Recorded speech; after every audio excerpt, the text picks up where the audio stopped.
Hello, hello, everybody. Pop culture curator here. So good to see you. It's Wednesday, which means we're back for another Gilligan's Island stream. Tonight we are covering season two, episodes 3 and 4. Um, yeah, these are pretty good episodes. And once again, as you guys are all aware, we're doing season two now, so it's in full color. And I wanted to first of all say hello to my fellow co-panelists. Hello, Gorilla. How are you doing? I'm doing all right. All right. I'm glad to hear that. Hopefully the weather's warming up where you finally getting a little bit of spring in there. Oh, it's gonna be in the 70s later this week. About I got time, huh? so yeah. I'm gonna take the storm windows off here. Maybe tomorrow night if I get home in time. They're early enough. Now, when you say storm window, do you mean the ones like on the front and back door, or do you mean you have ones on every window of the house, or how's that work? Well, I'm short about three storm windows there, but I got these big 5x3 three windows there. They're really old windows. Uh huh. So like there's an outside screen and an indoor like glass panes. Yeah, I So remember when I was living in Arkansas, they had the like a glass extra door on the outside. It was like a storm door, I guess. yeah, we ended up taking that off because it was being no use anyhow. But these windows here, I just got to take the screens off there, or take the windows off and put the screens on. Okay, gotcha. That way you could open the windows up for the summer and all that. Yeah, because I'm a cheap bastard. I don't use the air conditioner. Well, sometimes you don't need to. And it's a good thing is you won't have to be running your heater so much too if the weather starts warming up, right? Yeah, yeah, I won't. Yeah, I won't turn my air conditioner on until it's like 95 degrees. And my kid calls me a cheap ass. Oh, yeah, I can't handle it that hot. Yeah, where I live, they don't turn it on either, and it gets over 100, so I have to go out and sit in my car. I Yeah, hate that. yeah, I got fans. I got fans. Yeah, but all they do is blow around hot air. Oh, what But you need? the You need last to two do. people I lived with, it was the same thing. They wouldn't run the AC. This guy doesn't run the heater in the winter either. Oh, So I had to I'll, go out and just sit in my car. Believe me, I don't. I need to move, but we'll talk yeah. about that some other time. Not on the Hey, stream, I I'll send guess. you a picture of my swamp cooler I got there. It works actually pretty good. Well, how can it work with all that humidity? Swamp coolers, they have those out here too, and they don't pass 95 or 100 degrees. They don't do you any good. I don't know. They worked for the restaurant I was working in because the actual owner of the building refused to replace the AC unit because it costed Of 10,000. course. Of course. He doesn't care because he's not the one that has to suffer with it. It's the employees. Yeah. I've had many, many, many jobs like that. And by the way, your swamp cooler, here's a note for you that'll help a little bit. I don't know if you're aware, but if you build a shade over it, if you put I just bought plywood and some hinges, and I put a shade over the where basically the swamp cooler was. It didn't have the direct sun blasting onto it, Oh, and this then it one was here is shaded from the west side. oh no, this one here is like a fan, like a regular fan there, with some metal coils on it. Then has a pump there that goes into like a No, bucket of yeah, that's water. how all swamp coolers are. But what I'm saying though is that cooler itself is a metal box, and when the sun is beating onto it, that is making it hotter than it would could be. I'm saying if you shade that Oh, cooler, the whole cooler, it'll knock your temperature in the house down about 5 or 10 degrees. Is what I'm oh, saying. this Does thing that make this thing sense? stays inside. Oh well, okay. The outside of the swamp cooler is on the inside of the house. No, it's a fan with metal coils, and then it has like a little bucket. I'll send you a picture. It's like a bucket thing with that you put like water in it that runs up to some metal coils and stuff. Okay, that's cool. Yeah, it All works right, pretty. so tonight we're going to. Okay, and I don't know if we have anybody else in the chat or not, but if you're watching this on the rerun, I hope you enjoyed tonight's stream. If you do, please consider hitting the like button, maybe subscribing to my channel. Please subscribe to Gorilla's Random Thoughts channel. He's got an excellent amount of content, a wide variety. He does reviews and watch parties and things like that. And please share it with your friends. That always helps. Us small growing channels could always use as much recognition as possible. We've got a lot of big channels to compete with. Yeah. So tonight, our first episode we're going to cover of Gilligan's Island is The Little Dictator. and it's from season 2, episode 3. Yeah, It originally aired September 30th of 1965. yeah. So this would be officially the Little Mustache Man. The little twirling mustache, right? well, no, I made that joke for a certain. I always make this joke about the wait because YouTube doesn't like you saying the actual German leader from 1940's name. Yeah, So yes, you can. You could say Hitler. well, most people don't like you saying it on their streams I because know, it's but I know which words you can say, what you can't say. You can say Hitler, or you can say Nazi. They won't get you for that. accidentally got removed. No, but But honestly, he's supposed to be more like Fidel Castro.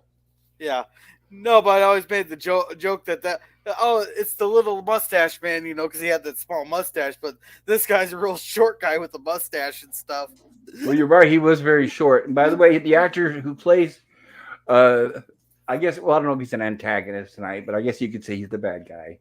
Yeah. But the visitor on the island tonight, who plays the little dictator, was played by an actor named Nehemiah Persoff, and he just passed away in 2022 at the age of 103.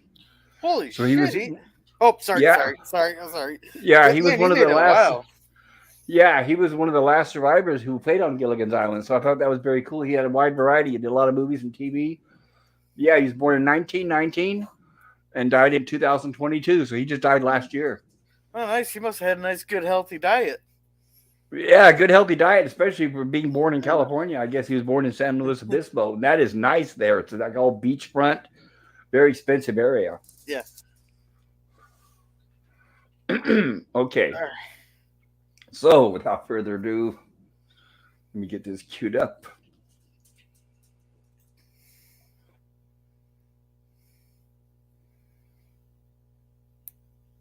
Okay, let me share my screen. And of course, now the dogs want attention. Right on cue, pooches. Right on cue, without fail. Okay, so we have our opening scene with the doc, of course, And the in nice subtitles. full color. Oh, thank you. Gotta have those subtitles. Yeah, thank you. Of course, with Gilligan's Island, you can immediately tell because we're not getting our opening singing. There we go. Subtitles added. And here we have with our faithful crew getting ready to embark. And of course, the weather. Well, those subtitles look awfully big. Give me just a second. I'm going to see if I can shrink them down. Oh, I thought they're fine. I don't want to spend too much time doing it. I think they're That's fine. probably yeah, especially if you're watching this on a phone or a smaller screen. So yeah, I'll leave them like they are. Thanks. So we have the ship here, of course, which is grounded and got a big hole in the side. And as any of us know who have seen season 1, that ship no longer exists because it exploded Wait, after they put rubber hey, cement on it. yeah, on the title there, Come did on, it say Hooch. did they have apostrophe in Gilligan's Island on the opening subtitles? What part? At the very, very end of it. I thought it said Gilligan's Island with apostrophe. Let's see. That's from Marianne. Apostrophe S. Yeah, so it is Gilligan is Island. But it also shows possession. So it's like he owns it because it's named after him. But So if I say Gorilla's car, it would have apostrophe S at the end. yeah, but that's in between the S and the N. That's what I mean. If I said Gorilla's car, it would be in between the A and the S. Does that make sense? It's had an apostrophe since season 1. This is the first time you noticed? Yeah, but Interesting. I thought if it was in between the S, like the last letter of the S, that meant like it'd be Gilligan is Island. It does, but it also shows possession or ownership. And this is why I flunked English. That's okay. That's all right. When you put an apostrophe after it, it's like, for example, if it already ends with an S. Let's say if your name is Dr. Seuss, and I say Dr. Seuss's Cat in a Hat, you don't have S apostrophe S. You have Dr. Seuss and then an apostrophe after it. Okay. Okay, so here we go. Oh, and welcome Phantom Boomer. He was wondering, was that the opening scene shot in Newport Beach? Did we cover that during the first season?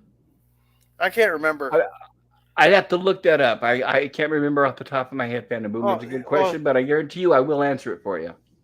here's a sec. Oh, the CI And is good for something. yeah, I know they filmed the pilot obviously in Hawaii, but obviously the rest of the show was filmed at the studio in downtown Los Angeles. In fact, like the opening scene here, you guys can see the lagoon, as we've talked about before. It's pretty much surrounded by downtown Los Angeles. So many times when they went to shoot out by the lagoon and the castaways doing things by the lagoon, you could hear traffic and honking and all that stuff. So they'd have to wait until rush hour was died down. So sometimes they'd be shooting and they would get like random like ambulances and things like that. They'd have to shoot again. So that's kind of the pitfalls, I All right. guess, of shooting in And downtown LA. Phantom Boomer, to ask your question, they were not shot at Newport Beach. They were shot at Marina Del Rey in California, which is quite a ways away from there. Oh, cool. Thank you, Gorilla. Yeah, and said if the name was Gilligan's, it would be after the S. Yes, if it had an S already.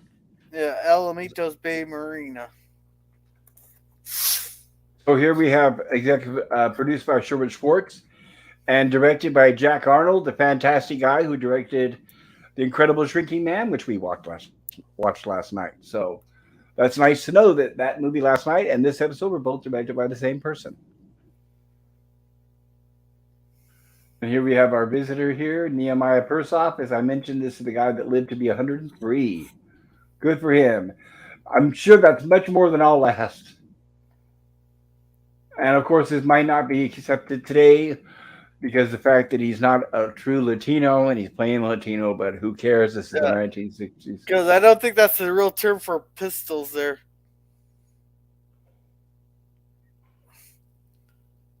That's why it didn't say Spanish. Yeah, It just said another language. La Pistola, yeah.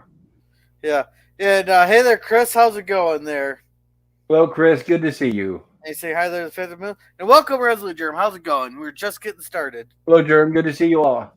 Glad you guys could join us. Hopefully, my stream elements will work tonight and promote your all's channel. Yeah. Now, So, I had a good laugh at this opening scene here. No matter how hard I try with people, I can never do it as good as they did. This walking in circles around each other, but not seeing each other. yeah, I remember Laurel and Hardy, and it's an old gag that works. And so basically, they drop him. The other two other people in the boat drop him off, and it looks like against his will, they toss his gun into the bushes. So he lost his gun, and this is him looking for it. Okay, so that And that that answers my one question in there because I was wondering why did they shoot them as they were leaving there? So I guess I didn't see that they threw the things there. well, they didn't shoot him because he's being exiled to this No, beach. he They didn't thought, shoot. No, he didn't. He didn't give oh, them a couple rounds as they were leaving.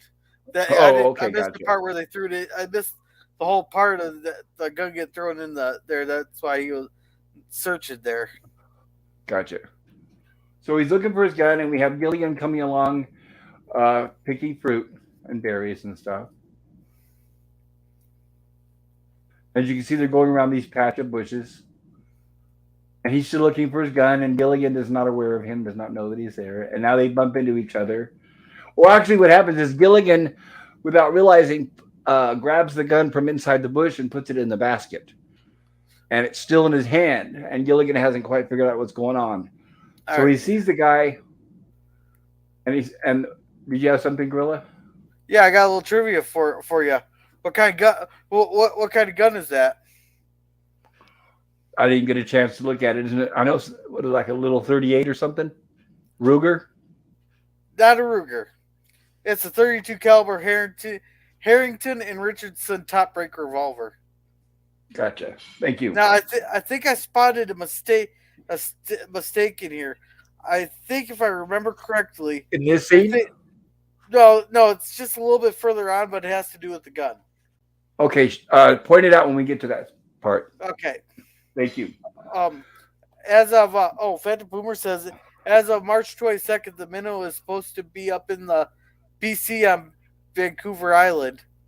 Yeah, Hey, somebody bought it and restored it, and they're using it for tours. I think last yeah, I heard. yeah, is it PvP from around there? I know he's in Canada. I'm not sure exactly where. Okay, the second and third season opening were filmed at the beautiful Marina del Reno Mucho. Yeah, I got ChatGPT to look it up for me, and it says, "Howdy lemon pie." Oh, hey there, lemon pie. I missed your chat there. Hello, Hello, Lemon Pie. lemon pie. Good to see And you all. Phantom saying howdy to Rizzo Germ, and Lemon's waving at Phantom. Alrighty. All right. So Gilligan is startled. Actually, they're both startled. And Gilligan immediately, with that, I thought was a pretty quick response from Gilligan, immediately points the gun at this guy. And he raises his hands and says, I'm Pancho Hernando Gonzalez Enriquez Rodriguez, Yeah. Is there a reason president. why people would have five names like that? Like like I know what's custom That's for like family lineage. okay Family lineage. Sometimes they'll people with their family lineage they'll pass on the names, so it is common. okay because like And he says, I'm accustomed to like the your first middle right, and but last it's name. yeah, it's not the middle name; it's family lineage. So he says ex presidente de la República de Ecuador. So I think it's supposed to be like a mixture of Cuba and Ecuador, perhaps. Well, I was thinking It's like a Ecuador combination, and Costa Rica. possibly. That's what I was thinking. That's what I But got. I think he's supposed to be like Fidel Castro, ex president of the United. So this is Gilligan, where Gilligan says, "I'm George Washington, ex president of the United States," and get your hands up and tell me the truth. Who are you? I'm telling you the truth. So the guy doesn't really realize who George Washington is, so he thinks Gilligan's name is George Washington. And he explains to Gilligan, until yesterday, I'm president of the Republic of Quarico. Real life president, says Gilligan. Oh, I'm real pleased to meet you. And as he shakes hands with this guy, pleased to meet you now. Get your hands up, George. And the guy grabs a gun from Gilligan, and Gilligan puts his hands up. I was kidding about being George Washington. I'm Gilligan, he says. And then the guy asks him about the fruit, asking him if that's fruit. And Gilligan says yes. And he said, well, keep your hands up and drop the basket.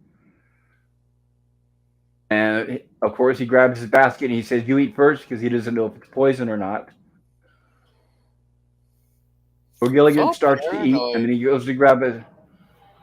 Well, he's a dictator, so he's probably had Yeah. people try to poison him in the past, I'm guessing. Yeah. So Gilligan eats a piece of fruit and then enjoys it, and then goes to reach in for another one, and the guy says enough.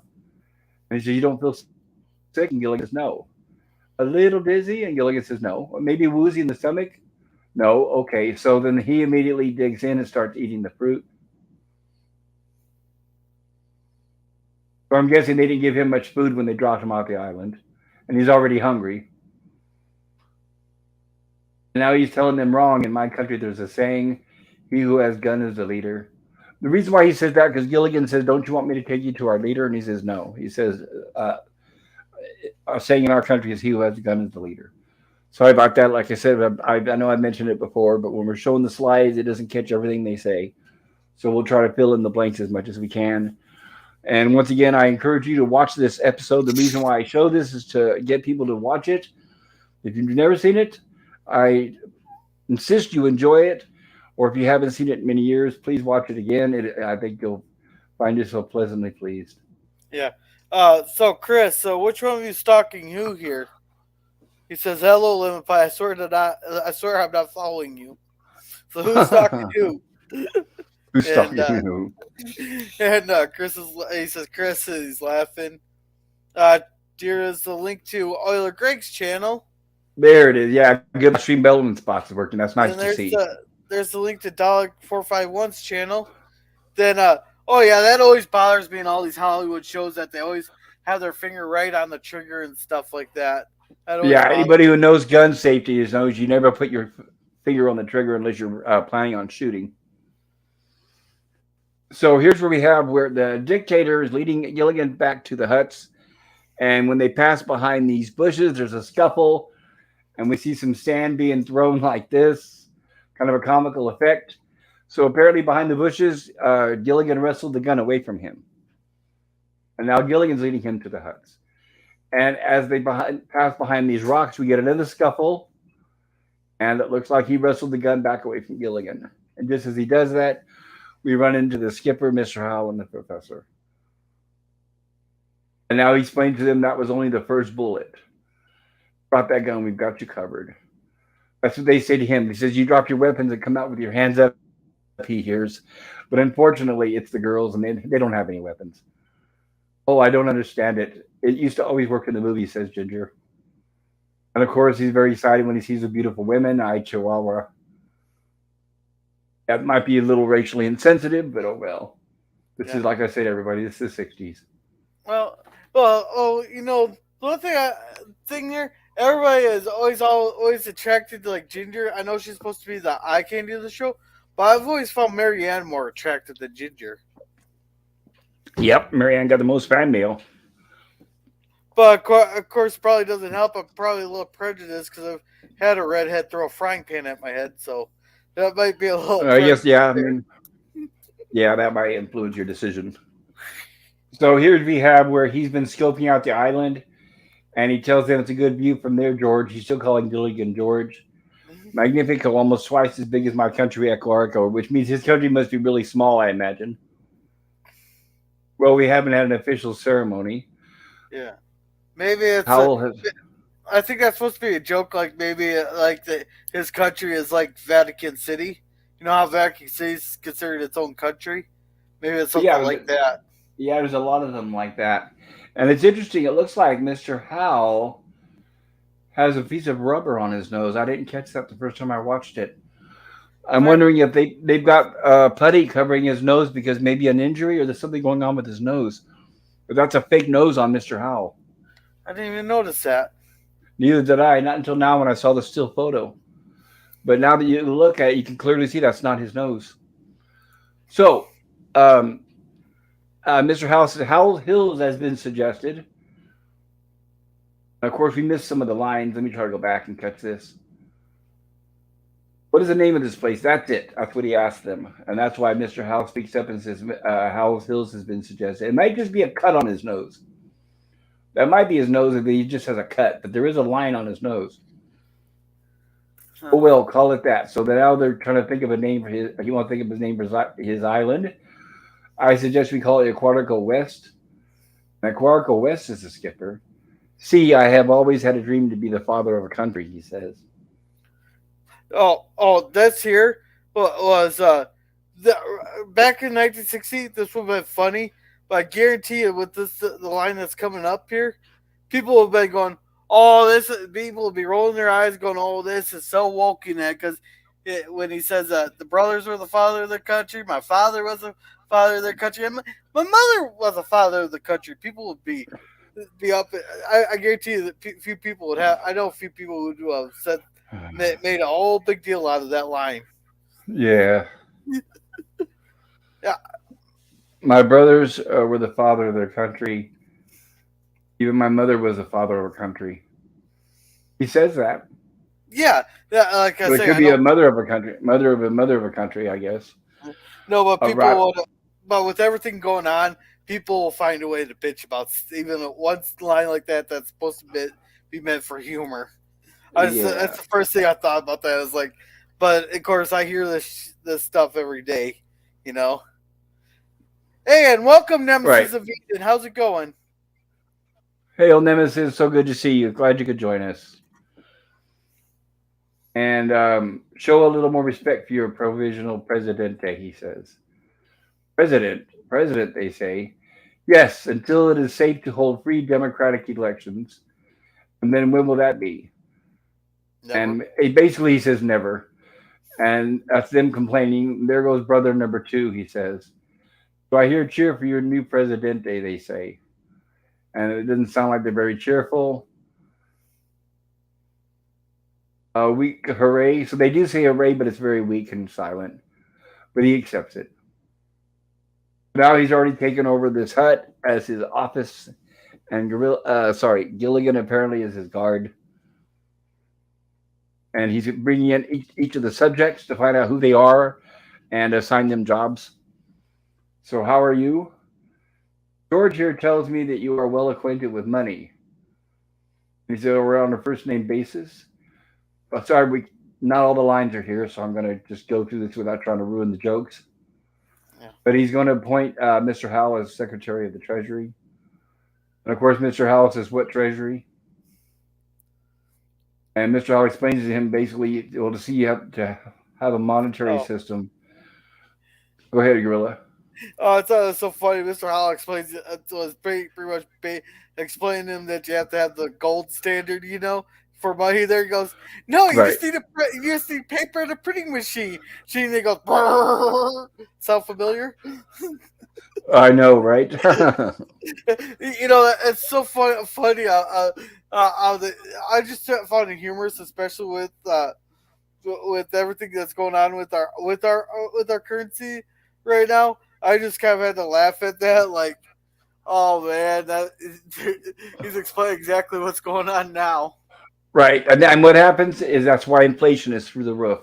Yeah, Yep. A country must first possess certain rare precious metals, says Mr. Howell. His printing press, and so he says, well, what do we need for that? He says, well, printing press and paper. And well, I'm afraid we don't have either one of those. So this is where he pulls out a piece of wood, tree bark, and your signature. Preposterous, says Mr. Howell. And the guy threatens him with a gun, and he says, suddenly it's very preposterous. yeah, We want to stay underdeveloped enough. And this is another thing that's still current and correct. So he's saying that we don't want to develop our country too much. We want to stay underdeveloped just enough so we can get an American loan. And that is also still the way it is. yeah, In fact, they made a comedy movie based on that plot alone called The Mouse That Roared, about a little country that was trying to get, it was poor and it was trying to get attention of the American government so that they can get a lot of loans. And of course, considering this America, most of of those countries don't, they never pay us back. And who's paying for that? Taxpayers. So he tells Mr. Howell that he can go. And so now Gilligan announces Mrs. Thurston Howell III. And of course, she comes in all cheerful and she tries to do a curtsy and falls down. Oh, thank you. So it cuts to the outside and the guys are conniving here. Gentlemen, are we going to submit? And Mr. Howell says, I vote for are we going to submit? And Mr. Howell says, I vote for subversion. And Mr. Howell says, where do we begin? And then now they're saying, well, with this gun, he's already fired 2 shots, okay. which means he has only 4 bullets left. All right, can you spot this? There's a mistake in this. Can you guess what the mistake was? In the subtitles, No, not in the subtitles. In the actual show. what's that? Well, they counted six bullets there that he's fired. Okay, The gun he's using holds 7. gotcha. I guess they're thinking like a 6 shooter because that's a common thing from all the westerns. Yeah, then they should have probably when I think of, they should have used a Smith and Wesson police or official police revolver then. Yeah, a regular revolver. Yeah, but this Richardson one is a 7 bullet gun. How'd you find out what gun he has? I'm pretty up to date. I know a lot of my guns and stuff, but I also just Cool. double verify there. I use Chat GTP. Are you sure that's accurate? Yeah, Okay. So here's what they say: take his gun away from him. Yes, but someone might get hurt. All right. Well, you use that only as a last resort. That'll be Plan B, says Mr. Howe. Now, Plan A. Somehow we've got to get him. Fire off those last 4 shots. yeah, So they're going to figure out some way to make him waste the last of his bullets. yeah. So the first thing they do is they want him to show them how an excellent shot he is. So that take him out and he's doing target practice. But then oh yes, Mr. So then he realized that you can't hit that little coral shell right over there, says Mr. Howe. He wants him to shoot something else with the gun. That's right. So he's tempting the guy and telling him he can't hit the shell. He offers him a bag full of bark notes. Bark notes. And then he notices how excited the skipper is, and he says, "You think that Rodriguez is muy stupido, huh?" Yeah. So he realizes they're getting him to waste his bullets. Well, that's because the skipper was way too obvious on this one. He was just Right, way too way too obvious. excited and leaning way too forward. Yeah. Clever Pie says, Nemesis, hello again. And Phantom Boomer says, hail Nemesis of Eden. Nemesis says, hi, Lemon. And Nemesis says, too bad he didn't have a Lamat revolver. Oh, very cool. Yeah, I'm glad all you guys could be here to join us. And this is where he says, and then I'm a crack sharpshooter. Well, of course, we know that. Now they're trying to back up what they were trying to do, of course. And as they're doing that, Mr. Howell walks over and whispers into Ginger's ear. And of course, now she decides to turn on her charm with him.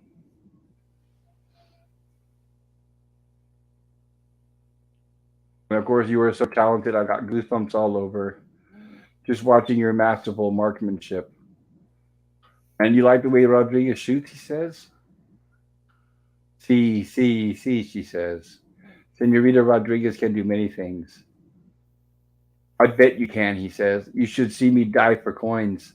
Oh, if I could learn to shoot like you, I would have had the lead in Standing Cow, Daughter of Sitting Bull. It's funny because every time she mentions a movie role, it always sounds like some bad B movie. Oh, I couldn't learn. I will teach you right now. You will see, he says. And she's very happy. And he hands her the gun. And as you see, she's not very used to having a gun in her hands. Yeah. If And she he says, could "I will easily. give you Oh, sorry. I was going to say, I she will give could. you a." Oh, all I was going to say is that she could have just easily pointed at it and goes, pointed at him, and hey, they got the gun now. Yeah, but as anybody knows, by looking at her, she's not used to having that gun. So I think you could easily take it away from her. And he says, "I will Well, give you a target. Wait." And he steps away. Now, as he's positioning this target, what should have happened is, honestly, one of the men should have grabbed it from her. yeah. Is what they should have done, and then held him with the gun. But they're basically indecisive. I'll show you what. I'm going to try to show this really short without getting. Hopefully, it won't get flagged. So as you can see, they're trying to kind of struggle with it, and she's moving her hand. It looks like the skipper was trying to grab it, but he turns around, and they're trying to act normal Yeah. and Uh, nonchalant. yeah, welcome, Herc. There, welcome, Herc 130. And Hello, Herc. Glad you could be here, Herc. So good to see you. yeah, and Nemesis says, "Hide your crack, otherwise he will shoot it." That definitely wouldn't be good. Uh, uh, Nehemiah Persoff. okay, thank you. Played all sorts of ethnic parts. I'm guessing that's the dictator, the little Yeah, the mustache. dictator. Right, and it's interesting because it's just like Vito Scotti, who has also been on here. He's another one that played all sort of ethnicities. And Okay, of course, sadly, that's not allowed anymore. These days, you're not allowed to have talent, I guess. yeah. And Herc says, "Hey to Lemon Pie, hello Phantom Boomer," and Phantom Boomer's going, "Herc." That's right. We got a celebrity in the room. And how was that? And of course, Ginger accidentally shoots the gun into the ground. And let me try it again, she says. But before she can, he grabs it from her. No, stop. End of lesson. And he points the gun at her, and he's realizing they're just trying to get him to waste his bullets. And he says, "You don't fool Rodriguez. I have been through plan A too many times. But forget about plan B. My dear, you can not have a revolution without plan B. I will explain it to you." And they start, they're all, of course, bending in to listen. "Hey, who do you think you are?" he says. So now we have cut to the outside of the hut. He's on the inside. And we have Mr. Howell and Gilligan setting up a trap. Yeah. And the whole time I was watching this, I was like, "Oh, I can see exactly what's going to happen here." Well, it's you think I was at a minimum. Maybe they could have put a little sand over the net there, but oh well. And Mr. Howell says, "I'll call Rodriguez out and get him to stand over there." Yeah, you know what that is now on Mr. Howell's nose? It's the line from his glasses. Now I realize if I'm looking at it, yeah, it's just the imprint from his glasses because Jim Backus in real life wore glasses. In fact, they were kind of thick. So that's what those lines are for. He would take his so how come? glasses off in between shots. So how come he didn't wear them on the show? A lot of actors do not wear. Leonard Nimoy, Spock, he wore Coke bottle glasses. His glasses were thick as anything. Oh, So a that's lot of times before we had. they don't wear their they're not going to wear their glasses because it's not becoming of their characters. Oh, I suppose that's before we had the compression technology for glasses. Well, I don't know what they still have. People still wear glasses that are thick. Yeah, well, my brother-in-law he said he pays like a lot of extra money to have the lenses compressed there so that they aren't Coke bottle, or else he have really thick Coke bottle glasses. Yeah, I saw Leonard Nimoy twice at Star Trek conventions, and he's wearing glasses both time because he was reading. And yeah, I mean, interesting when you see a lot of famous actors and celebrities that actually do wear glasses. But yeah, most of them, almost without exception, they don't wear them in front of the camera. That's why back in the day, it was very important that they memorize their lines. Something else they don't do anymore these days. Oh, those are thick glasses. I just Yes. googled it. Who, Leonard Nimoy? Yeah, Leonard Nimoy glasses. Yep. So here's where he says, "Get over there and get ready to signal the skipper." So they're still planning on their little trap. So Mr. Hell goes over to the hut and knocks on the door and says, "El Presidente, there's I'll a boat out there let, out here." And then he runs out of the way, and Gilligan's waiting. Gilligan's supposed to give the signal to the skipper, who is standing up in the tree. yeah. Well, that I'm almost not sure looks what it like means by seaweed on there, but on the ground. yeah, but it's like almost obvious, you know. If you were to glance at it, it kind of almost looks like seaweed there. Yeah, possibly. So they knocks on the door and tells him there's a boat, and then he runs away from the door, and the dictator does not come out. So Mr. Howell decides to try it again. So he walks back towards the door, knocks on the door again, knock, knock. La Bota in the ocean. Oh, of course, it makes no sense. Outside, yes, sir, out here, he says. And once again, he steps away from the door. And Gilligan, unfortunately, is trying to wave away a fly, which Yeah, unfortunately the skipper mistakes as a signal. So it's kind of hard to catch it here in the. I'm trying to see if I can catch it. There's the buzzing. There's Mr. Howell standing just as Skipper yeah. jumps from the tree. I want to catch the skipper if I can. Um, welcome, Pickles, also known as LDG at hashtag for the net. Welcome. Glad you made it home. Hello, LDG. So good to see you there. Glad to Yeah, see there. you. And Phantom Boomer says, Mr. Magoo! That's right. Famous Mr. Magoo. And here's the link to Hofcast's channel. Please check out Hopcast channel if you guys get a chance. And of course, now that Mr. Howell is stuck in the net, now the dictator comes out and he says, "I don't see no boat." Of course, he's not looking up. And he says, "Who called me?" I think I hear somebody say a boat. And here we have, of course, I believe that was the reason why I wanted to show the scene where the skipper jumping out of the tree is I believe it was a stuntman. I don't think that was Alan Hale Jr. Oh, I didn't. I wasn't even. I was looking at the chat there when you did that. Was it a Well, stuntman? I No, believe it you was don't a have to go stuntman. back. Well, I believe it was a stuntman. The reason why I'm watching very closely as we go through this series is I've looked it up and I can't find it. I've looked everywhere extensively. I still can't find it. But there is one episode where they filmed where Alan Hale Jr. fell out of a tree and broke his wrist. And when he did, he didn't say anything to anybody. And he finished the whole season up until they filmed the last episode. And then he went and had the wrist checked and put into a cast. Yeah. What's his name? Alan Alan Hale Hale. Jr. And yes, I'm all right. Gilligan, did we trap him? Says the skipper. Gilligan's trying to help the skipper up. What do you mean, not exactly? Never mind. Here, so Gilligan says, not exactly.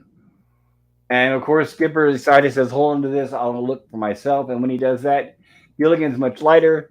So Gilligan gets pulled up as Mr. Howell falls under the ground. Yeah.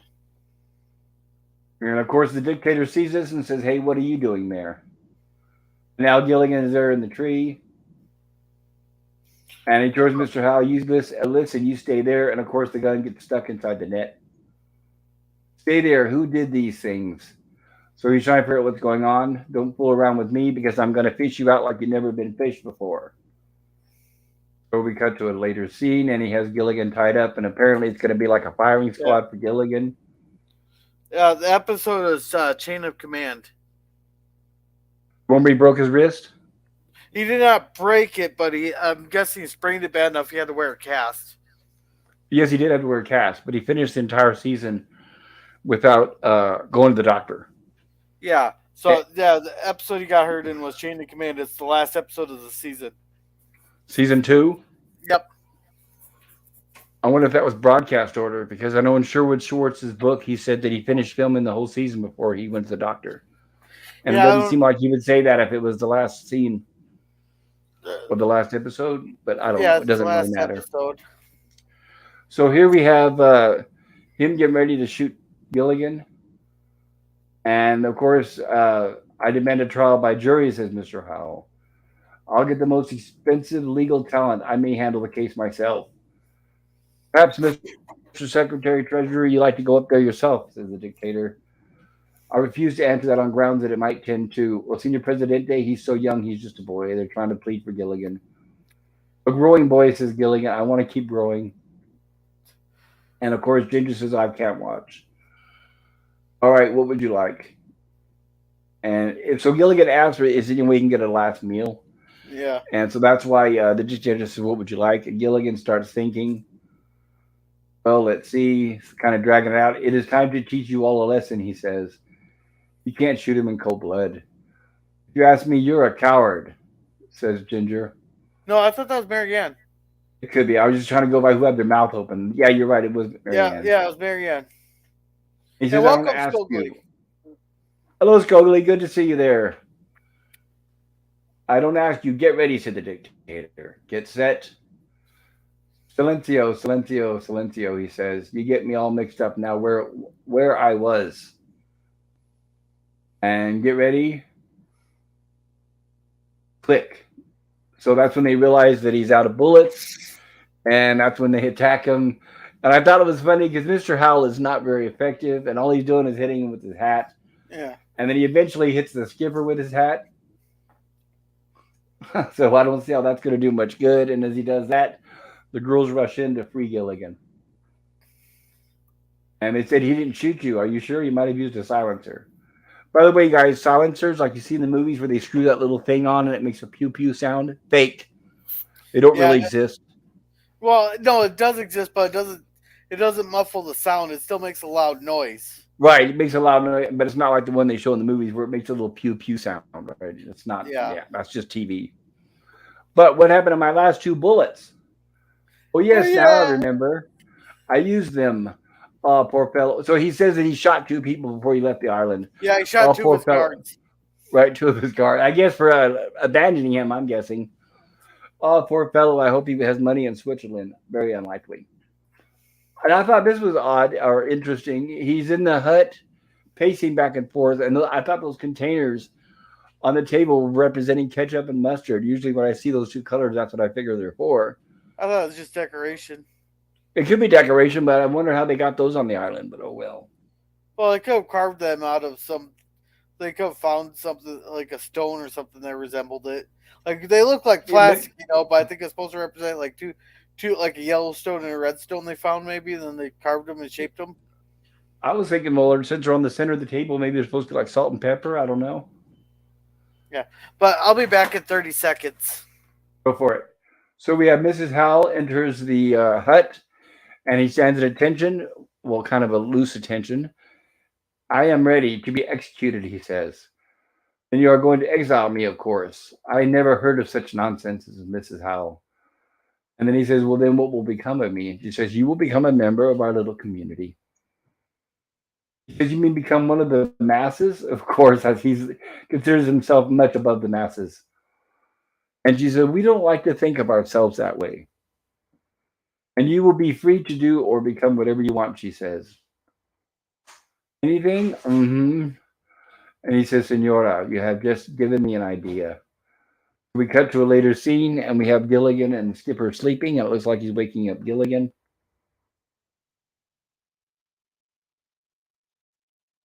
And he's checking to make sure Skipper's asleep, and he is. So now they sneak over, and he's looking for a place to talk to Gilligan. So they sneak inside this little closet, and let me shut my phone up. I apologize for that. I got to shut my phone up. There we go. So now they're talking inside the closet. They're whispering because they don't want to wake up Skipper. And he says, "I was president of the eighth grade camera club," says Gilligan. "Did you see? Even then, they recognized your leadership abilities." "That's right. Besides, I was the only one who owned a camera." "And then you accept staying in power of that camera club, but your friends need you to lean on." So what he's doing is he's trying to convince Gilligan into taking over the island, pretty much. "You want them to protect them. I don't know if I can handle it." So I guess the dictator figures that they've got to have a leader. There's no way to have a free society where everybody's equal. "If you have any problems, my door will always be open to you." "No, I don't think I should do it," says Gilligan. Of course, Gilligan's being hesitant. And of course, he's frustrated and says, "All right," and he walks out of there. Forget that they're your friends. Let them down," he says. "Then think about it." And Gilligan says, "I don't know." And he says, "Well, then think about it. All right, sleep on it. We will decide tomorrow in the morning." Okay. So he All right. leaves. Yes, Gorilla. I was gonna say, Phantom Boomer says hi to LDG. Then we said hi to Skogly. Nemesis says cheers, Skogly. Hail, Skogly, says Phantom. Nemesis says more like a suppressor Oh yeah. than a silencer. Skogly says the gun itself needs to be subsonic. Imagine thinking you could somehow quiet the sound of an object breaking the sound barrier. Right. Phantom says can't suppress a revolver other than Mazin negant. Gas escapes from around the forcing cone. The Masanegit shoots a bottlenecked cartridge, cams the neck into a barrel, creating a gas seal. Cool. Wow, interesting. Yeah, Scully thank you, says, Scogly. Scully says putting a suppressor on a gun that's subsonic already is very effective. Then here's They Call Me Nobody's channel. All right. Yeah, and Phantom says it needs to be subsonic. Yep. Then here is Pleasant Valley Pickers channel. Okay, so here we have Gilligan falling asleep, and we're getting another one of our famous Gilligan's Island dream sequences. Yeah. And I want to point out what's rare here is out of all three seasons, this is the only time we get a dream sequence where the guest star of the episode, uh, speaking of the dictator, is in the dream sequence himself. So usually when they have dream sequences, it's just the castaways that are in those dreams. Yeah. I gotta say, I really was laughing at this whole dream sequence here, and I love the excellent use they had of a lot of stock footage in this. I mean, Of it was course, right, a lot of stock footage. And I was right. laughing so hard at each one there. They kept getting older and older. Still, And the I same, think, and it's all the same window, right? yeah, it's the same window there. And speaking up of Pleasant Valley Picker, welcome. Hail, See, President Valley Picker. Glad you could join us. hey, I just showed up and there's my channel link. Ah, perfect timing. Yeah, Yes, but check out Pleasant Valley Picker's channel, everybody. yeah, Great but channel. but I think the last two were just pictures, weren't they? I didn't quite catch a glimpse of it. Or I only got a Well, glimpse. yeah, we'll cover it here. Yeah. Try to keep up without giving away spoilers if you can. I know some people have probably seen this, but maybe in case there are people that have, try not to give away spoilers. Yeah, So here we have Gilligan talking to the masses, and of course he's covered with a gross amount of medals. So he's supposed to be like, I guess, like pretty much a superhero. And this is him talking to the stock footage, or should I say the people. This is your leader talking, Yeah. and the audience cheering. And I would like to promise you, just a second, promising this, promising that, the other thing, says the dictator. In other words, nothing, pretty much. Hey, I promise you, whatever will make you vote for me. Right, exactly. Just right, because you know what, and that's something else that has not changed in politics. Well, yeah, just promise them this or that. You're not going to give it to them anyway once you get elected, right? Yeah, yeah, And he says, "I but promise you this, that, and the other thing." yeah, but I love how Gilligan's uniform there looks like a freaking North Korean general that hasn't seen war in 60 years, 70 years, 60, Yeah, I know it, 70 right? years. Yeah, like have you seen the pictures It of the does North look like Korean an old generals? right. Their whole uniforms just covered in freaking medals, and they haven't been in an actual shooting part of the war. Like we're Of still course not. technically at war with North Korea because we only signed a ceasefire. We didn't sign an actual surrender or peace, or like there's no surrender and there was no like actual peace treaty. Right, it It's was a just a stalemate. ceasefire. Yeah, it's Right. a ceasefire fire there, but yet their uniforms are just covered in medals and that. Well, a lot of them And receive those medals just from making decisions behind a desk.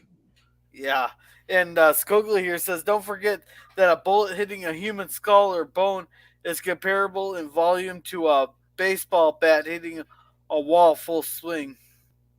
Oh yeah, that sounds painful. Then PvP says, hi, Pop and Gorilla. Herc says, the universe speaks PvP. And PvP says, yes, Herc, and sometimes in mysterious ways. The PvP saying hi to the chat. And Phantom Boomer says, Skogli, about 11 days ago on Forgotten Weapons, he was shooting a prototype Silent Sten MK4, super quiet and very rare. Then here's, that's actually pretty neat though. Here is Skogli's channel, and Phantom says hello to PvP. Skogli says putting 22 shorts in a long, I'm guessing in a LR is absolutely subsonic. All you hear is the hammer fall and zip. Exactly right. And PvP says hi, Phantom. Yep, so good to see you. I'm glad you could join us, PvP. So Gilligan basically tells the masses turn on the TV and relax, and that's an order. And there's more stock footage of the people cheering. And that stock footage is so old, I doubt they even had televisions. And there's Gilligan with his fake smile. And it's hard to catch the joke, but let me see if I can catch this. People cheering, and when Gilligan turns around, I thought it was kind of funny. I wanted to hopefully show it without getting. I'm sure I can show the stock footage, but look, he even has medals on his back. Oh, he's got so many medals. Right. No, He's got so many definitely medals that they won't right, they won't fit up front, so they gotta put them along his back. So I thought that was kind of yeah. funny. So definitely a North Korean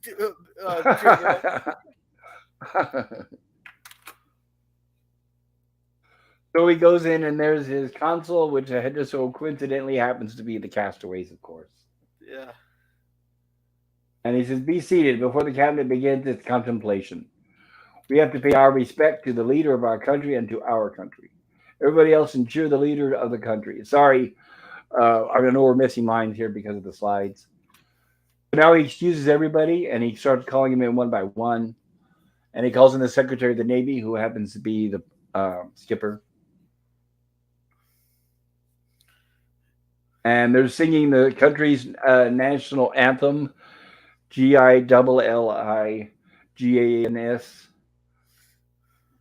Spells Gilligan, Gilligan the Great. leader of a mighty nation.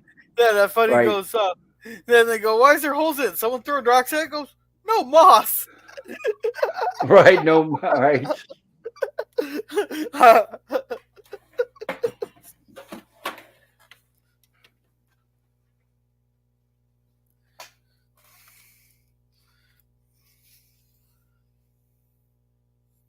There he is. Somebody been throwing stones at it, and he says, "Nonsense, moths." And let's get down to business, he says. And Marianne's whispering to Gilligan, there seems to be a rising discontent among the people. They don't like the way the country's being run. And of course, he says, "Of course they do. You don't listen to her. The country's in great shape. Have you looked out the window lately?" says Marianne. Now remember, he walked to the same window that he was looking out of just a minute ago. And he looks out the window and he sees this, which obviously looks like the 1920s. Yeah, I'm guessing this is stock footage from right after I'm guessing Black Tuesday. Possible, or maybe the crash of the stock market. Well, that Kind of was hard to Black tell. Tuesday. That was Black Tuesday. Gotcha. And the dictator shuts the window because he doesn't want the dictator Gilligan to see that. Go away, you. And he shushes Marianne and tells her to leave. Everybody go away, he says. And then, of course, Mrs. House says, well, we're your only loyal subjects. I don't know why she's dressed like that, but oh well. Wait a minute, everybody. I'll send for you one by one, says Gilligan. Right now, I'd like to talk to the Minister of Finance. And Quincy, of course, that happens to be Mr. Howell. Is this any way to dress for an audience with your leader? Well, we're in the midst of an economic recession, says Mr. Howell. And he says a chocolate eclair for breakfast this morning. So I guess that's his way of saying they're not in an economic recession. Be that as it may, someone is tampering with the Treasury, says Mr. Howell. I'll show you the economic state of your so-called Great Society. And of course, they go out to look out the same window again, Yeah, and we and get that's the stock Great footage of the Great Depression. Depression. Yeah. And a really stretched film, so they're not even trying to hide the fact that it's, of course, and in black and white. They're not trying very hard to show that it's stock footage, which is fine because that adds to the joke. Yeah, but And of course, that's once those again, he scratches slams the curtain. there. But with those scratches there, wouldn't they can't prevent that, can they? If it's like the very little footage they have of that, is that they could, and all Well, they got is back scratch in the day, footage? if film got scratched, back in the day, if film got scratched, it got scratched, and there was nothing you could do about it. Now they can clean it up Yeah. using computers and AI technology. Okay. Yeah, but this is back in the '60s, so they But didn't yeah, have. back then they couldn't. But I'm sure they could have found other. I'm sure they could have found other stock footage. Right. They probably could have found other stock footage that it wasn't as scratched. But I think they wanted to show that with the scratches as part of the humor. Okay. So as And he's looking at that, of course, once again, yeah. oh, nothing. I was just gonna catch up on the Were you chat, but you say can finish what you're something? saying. No, I was just gonna catch up on the Go chat for real it. quick. No, go ahead. I want to stick with the chat. I appreciate that. Yeah. Phantom Oh Boomer yeah, says, and do me a favor, Gorilla. Read. I have a. yeah, I already read it. I already read it. Go ahead. Yeah, Phantom Boomer says, gotta Thanks. love stock footage. And finally someone agrees with me. So I got someone agreeing with me, and Skogler says you're right, Gorilla. It's not the first time. We always agree with you, Gorilla. Yeah, PvP says, well, just got home after work, so I'm tired and just wanted to relax with a few laughs. There. Well, glad you could join us. And Pleasant Valley Picker is tired. There's Nemesis channel again. And go. Thank you. And Fan Boomer says, hey, that's my place. Yeah. My house actually was built way before the Depression, so my house was Oh, 1914, I believe. yeah, that's when they were built to last, not like the ones now. Well, So once again, the dictator closes the curtains and says every country has its low rent district. So he's trying to make an excuse for that stock footage of the Depression. Well, I've heard of poverty, but that is ridiculous, says Mr. Howell.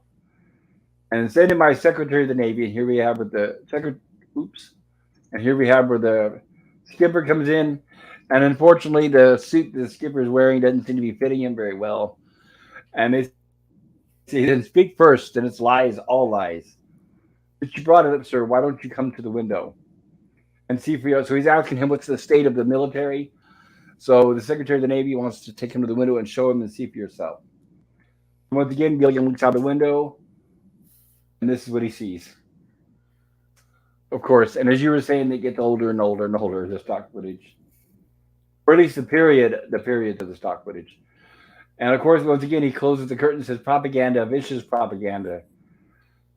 And the Navy says, yes, sir, we are teaching our sailors how to swim. yeah.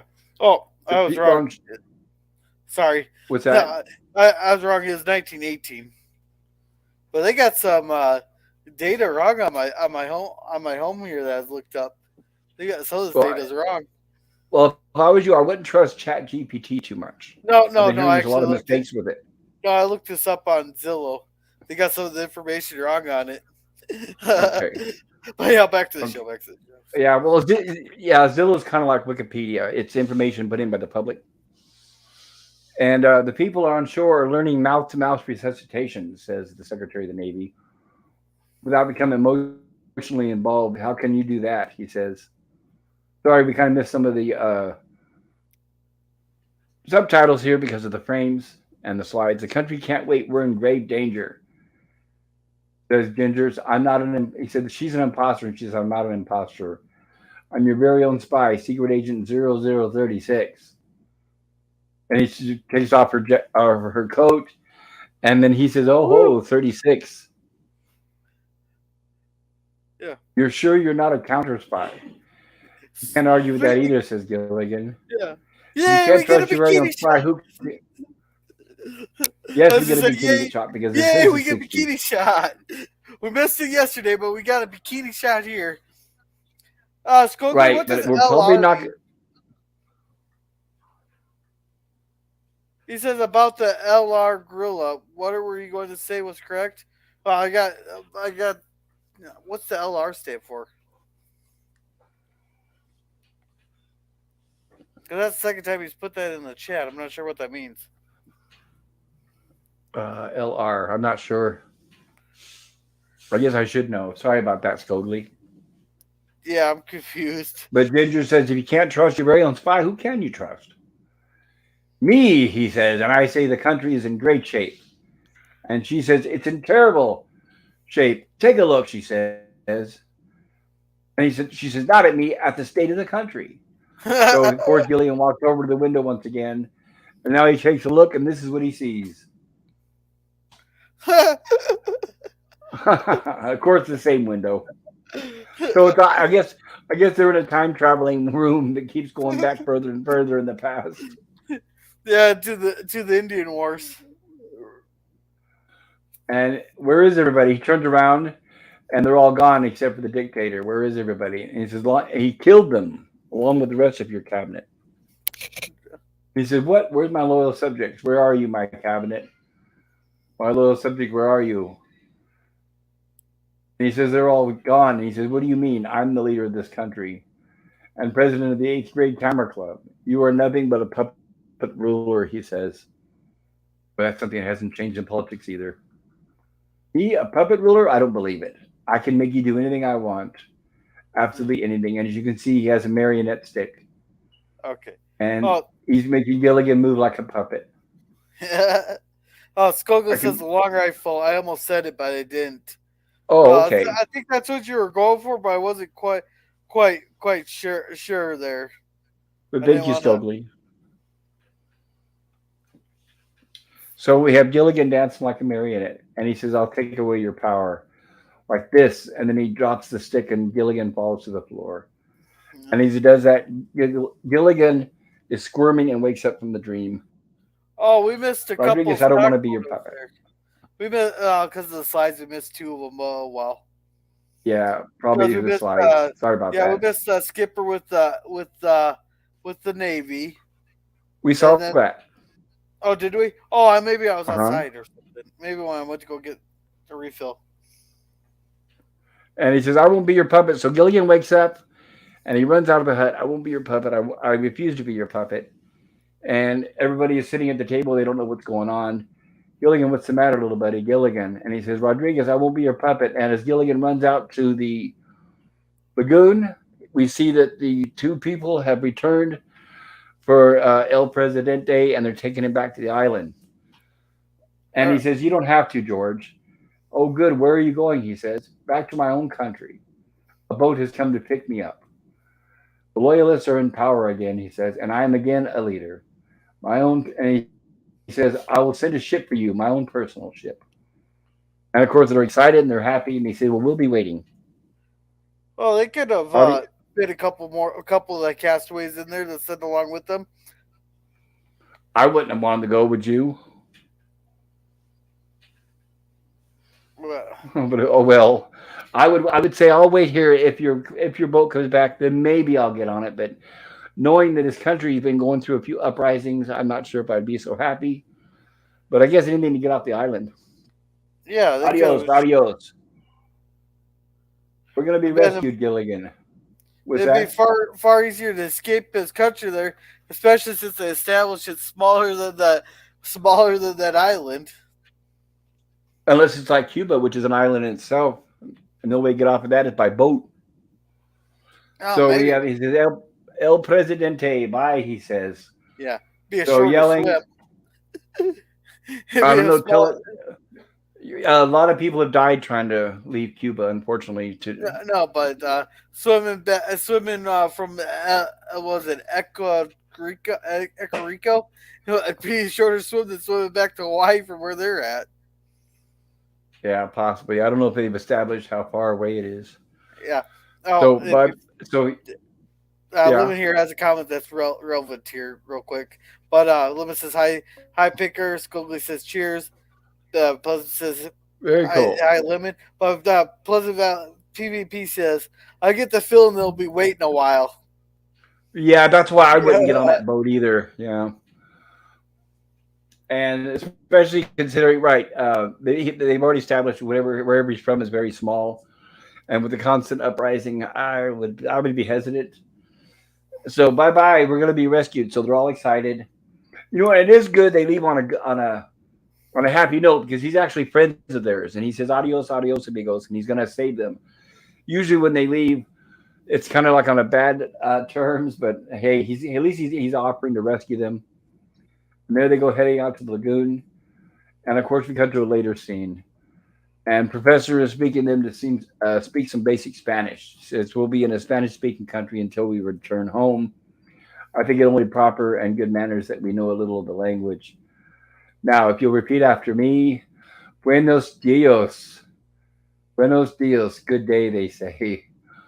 And of course, we have our faithful AM radio with an announcer. This is Eddie Gallagher of WTOP in Washington, D.C. We interrupt our regular broadcast for a special announcement. Following yesterday's counter revolution in Ecuador, a counter revolution again unseated President Rodriguez. And since he insisted that he had been dictator, they locked him up.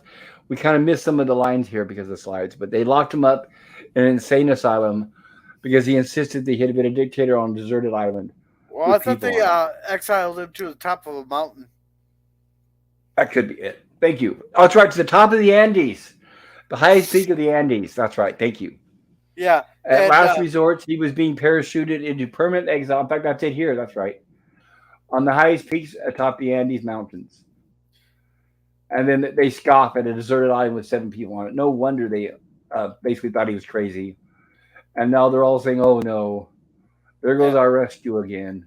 now, and I was thinking, isn't there like someone in that newsroom, or someone who's listening, going, "Hey, wait a second," then scratching their heads, go, "Wasn't there a story like a year or two ago about 7 people going on a 3-hour tour that went missing?" You think a story like that would ring, like someone would be scratching their heads thinking, "Hey, I thought I heard something about a story like that a couple years ago." Yeah, perhaps if they connect the dots, yeah, possibly. Yeah, I was thinking that too. But Stream Element says tips are appreciated if you enjoy the stream. I need to take that out of there. I hate that. I'm sorry, guys. I apologize for that. So Gilligan says, "All right, everybody, repeat after me." Oh, Pleasant Valley Picker has a chat. Yeah, he says that radio must have a great battery life. Well, they established in season one how they recharge them Right, it's with rechargeable cocoa, batteries, and they showed how they recharge them. yeah, and salt water. All right, salt water, a couple coins, some metal, and it's actually their technology that they use is actually quite sound. He So says, Gilligan says, "Go ahead." well, so much for Spanish lessons. Yeah, I know, right? A lot of good that's going to be now. So Gilligan says, "All right, everybody, repeat after me." Bonus noches. Good night. See if I can catch that here. Gilligan's, of course, not very happy. There it is. Buenas noches. Good night. And the Yeah. episode ends.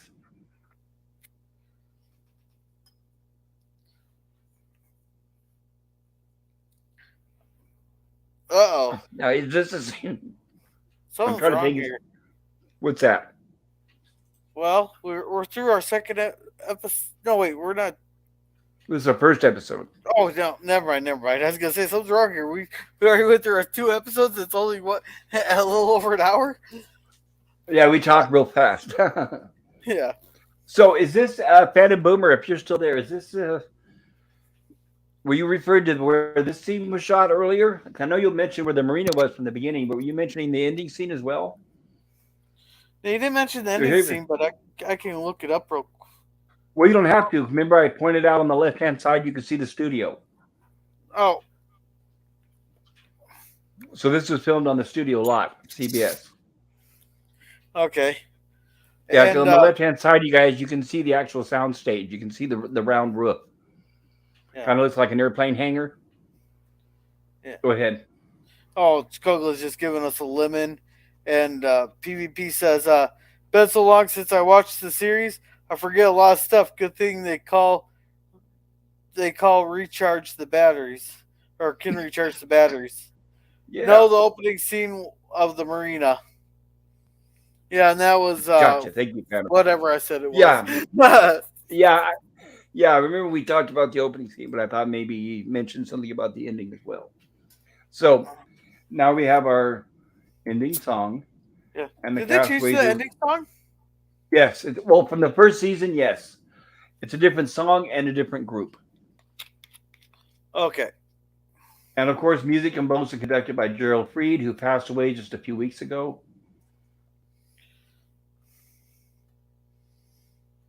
And our closing credits. And of course, and if for anybody who didn't catch this during the first season, where it says Gladicia United Artists Television Production, Gladicia was a famous line that Phil Silvers, the guy who played Sergeant Bilko. If anybody remembers the old Sergeant Bilko series, starring Phil Silvers, where he's like a gambler in the military, in the army. This was his production company, Gladicia, because his famous one of his famous lines was, "Hey, Gladicia." So it's a play on that term of Gladicia. So that's where the word came from. Cool. Okay, so and there is a completion of our first episode of Gilligan's Island, season 2, episode 3, the Little Dictator. And now we're going to cover the next one. Let me get ready to cover that. If anybody wants to say anything in the chat, now is your time before we start the next one. And the next episode we're going to be covering is Smile, You're on Mars Camera. Yeah, I definitely remember this one as a kid. Get that lined up here and get it queued up and make sure this time I got to make sure I remember to do the subtitles. Okay. Pleasant Valley Picker There says, we go. best known for a score of Star Trek episode Amok Time. Yeah, Gerald Fried did a lot of Star Trek episodes. And in an interview, in fact, he did not only Star Trek and Gilligan's Island, but he did a lot of different shows. But he did say,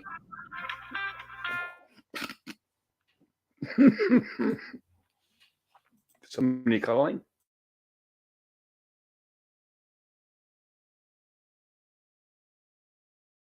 You okay, Gorilla?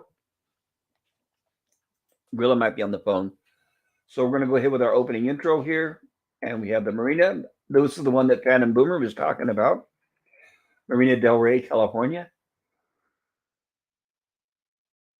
And here we have with them setting off on their, of course, their 3-hour tour and bad turn of weather. And of course, as we know, the ship is stuck. And this is season 2, so we actually get credit to the Professor Marianne. And of course, created and produced by the wonderful Sherwood Schwartz and executive producer Jack Arnold. Written by Al Schwartz, that's one of Sherwood Schwartz's sons, and Bruce Howard. And of course, directed by Jack Arnold, who also directed the last episode, who also directed The Incredible Shrinking Man that we watched last night on my horror stream. So we have Gilligan out the marina, or on the sorry, on the lagoon, saying, "Here, birdie, birdie." And an unusual shot here is to actually see a hut on the lagoon. It wasn't here during the previous episodes, but it happens to be now. Sorry about that. I had a phone call, but now they That's call that okay. their supply hut. But But the now it's a supply supply hut, I hut. thought. So what? They just keep moving it to wherever they want it. I guess so. And you think about a supply hut, the last thing you would do is put it right next to the lagoon, right? I mean, I would put it somewhere a lot safer. But of course, it's there for a reason, which we will see here soon enough. Yeah. And that's the, if you remember too, this is the hut we saw from the last episode. Remember, it was supposed to be the house hut, but it looked different on the outside, and we could see somebody's arm holding the door shut. Yeah. So it's the same hut. And in fact, there was a, I was thinking after we covered last week's stream that when I held it on that still of that hut from the outside, there was another big mistake that I forgot to point out. And that was somebody was smoking cigarettes because they blew the smoke right in front of the camera when that shot was taken. Oh, Sometimes I that didn't tended to see. happen during the 1960s. I saw it happen a few times on Bewitched. I saw it on I Do Me Genie and a couple other shows. But it's yeah, when you're a kid, you don't notice that. But then when you watch these now with high definition, you could tell when people blow smoke in front of the camera. You'd think they would have said no smoking during filming, but I guess not. Yeah, if you see that again, you'll have to let me Gilligan's know. whistling. What's that? Next time it happens, you'll have to point it out because I never caught that. Yeah, I should have, but I thought we were too busy talking about the hand and the hut and the windows and all that. When I get a chance, I'll go back and try to get a clip of that scene, and then I'll show you again. Gilligan, my boy, come in here at once, says Mr. Howell. And he calls in Gilligan. All right, Gilligan, let's see the merchandise. Oh, you mean the, oh, no, no. And he's trying to hush Gilligan. They've got a secret. And he says, what about Mrs. Howell? He says, she's not even around. Now show me what you have. And I guess Gilligan's been Yeah. collecting feathers. Remind me, put some paper in your cave, he says. This trouble to make her a pillow. Yeah. You see, she's been a true. Go ahead, Gorilla. You have I was gonna something? say, where's the window he opened up to stick his head out of? I'd have to go back. Yeah, no, You but see, she's been. he stuck his head out, but you don't see it in the thing there because it's supposed to be on the other side. I thought. There it is. And then we have the door. That's not it there on It's the on the right. opposite side. It's on the opposite side, I think. Or is that the Is door that the, behind him? well, see, Is that's the that? door behind Gilligan. Oh, okay, okay. I mistake. My mistake. No problem. Okay, so now we have Gilligan pulling out feathers because it's he wants to make a pillow for Mrs. Howell. He says, "You see, Oh, she's been a true friend and devoted companion." oh, how nice of him. But yet he's nitpicky. He's so nitpicky on the feathers. I thought those were beautiful feathers. I thought they'd make a wonderful pillow. I know, unless you would ever notice if they're inside of a pillow, right? Yeah. So he says she has that one quality that every man wants. She's loyal. No, she's an heiress. He says. So he's saying basically she's got a lot of money. Gilligan, these just won't do. I told you now. Forget about sparrows and pigeons. You've got to get feathers from more exotic birds like flamingos and peacocks. And Gilligan basically said there's no flamingos or peacocks on the island.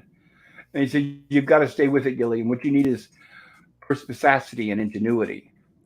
I never saw any birds like that either, says Gilligan.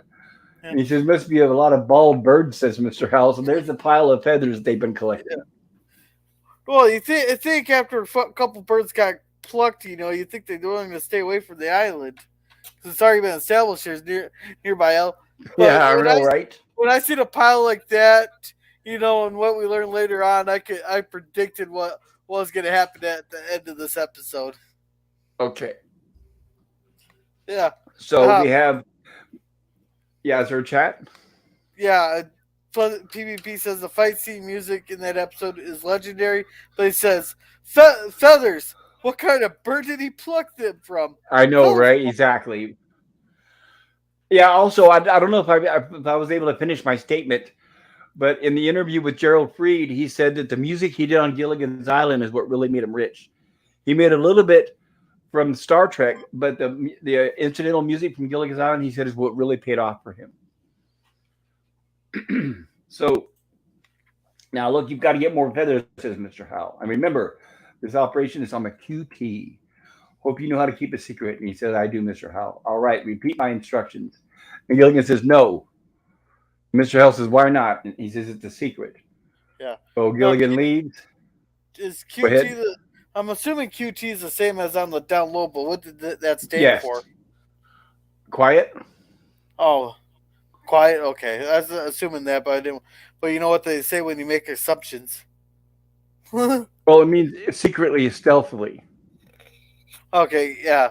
Now our terminology is just keep it on the down low or on the DL. Right. So now, well, I just say keep it a secret or keep it quiet. I don't usually use the word down low, Yeah. but I Well, also I don't like that term, and I also don't like the term "my bad." That's something you'll never hear me say. I don't like those terms. There's yeah. certain terms I don't know why they just. I don't know. I guess I'm a nitpicker, but it's Well, we're also two different I don't know. generations, so we're two different generations here.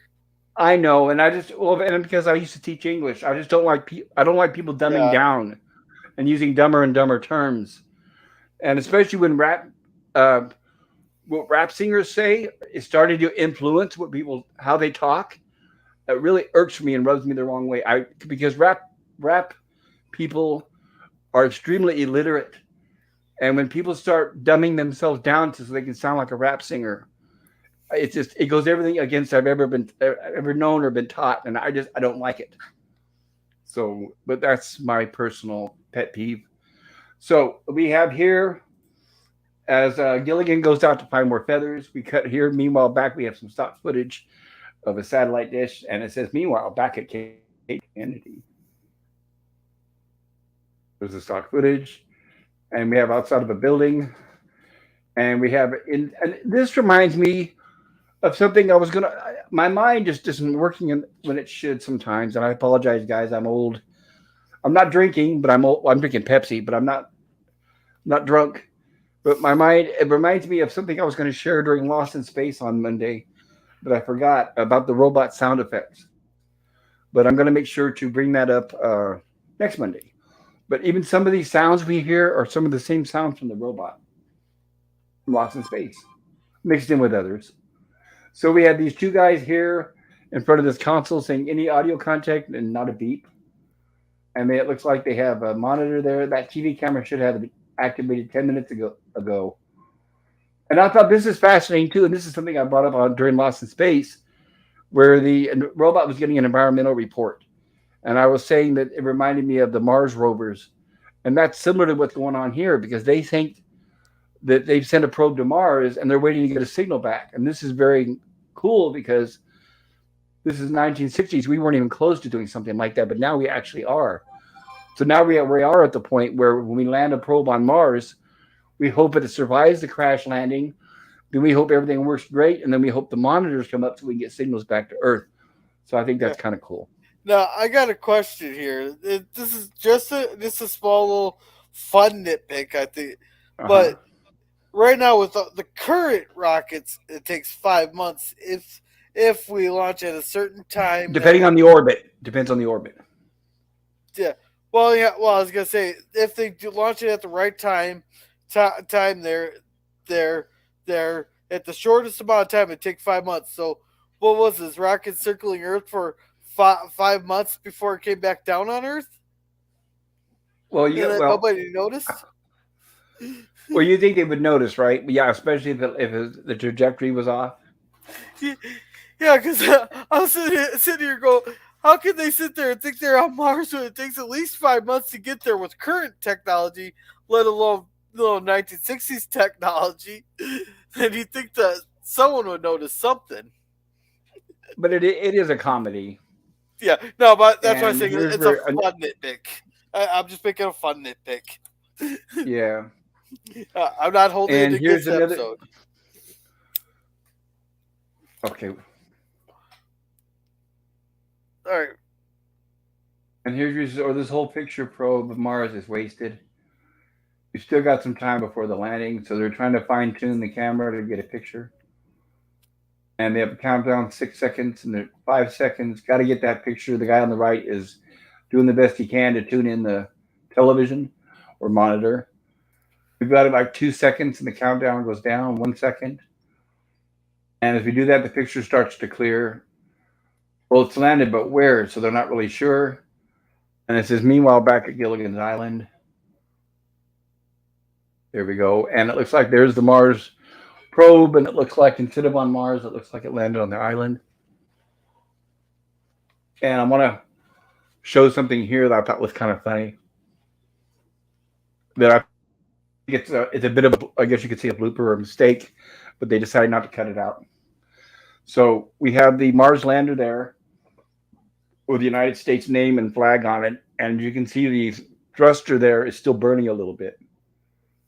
And now the camera starts to pan out. Now, what I want you to do is I want you to look there at the bottom of it where that thruster is burning. And I'm going to try to see if I can catch this without getting flagged by YouTube. There, you see that? Yeah.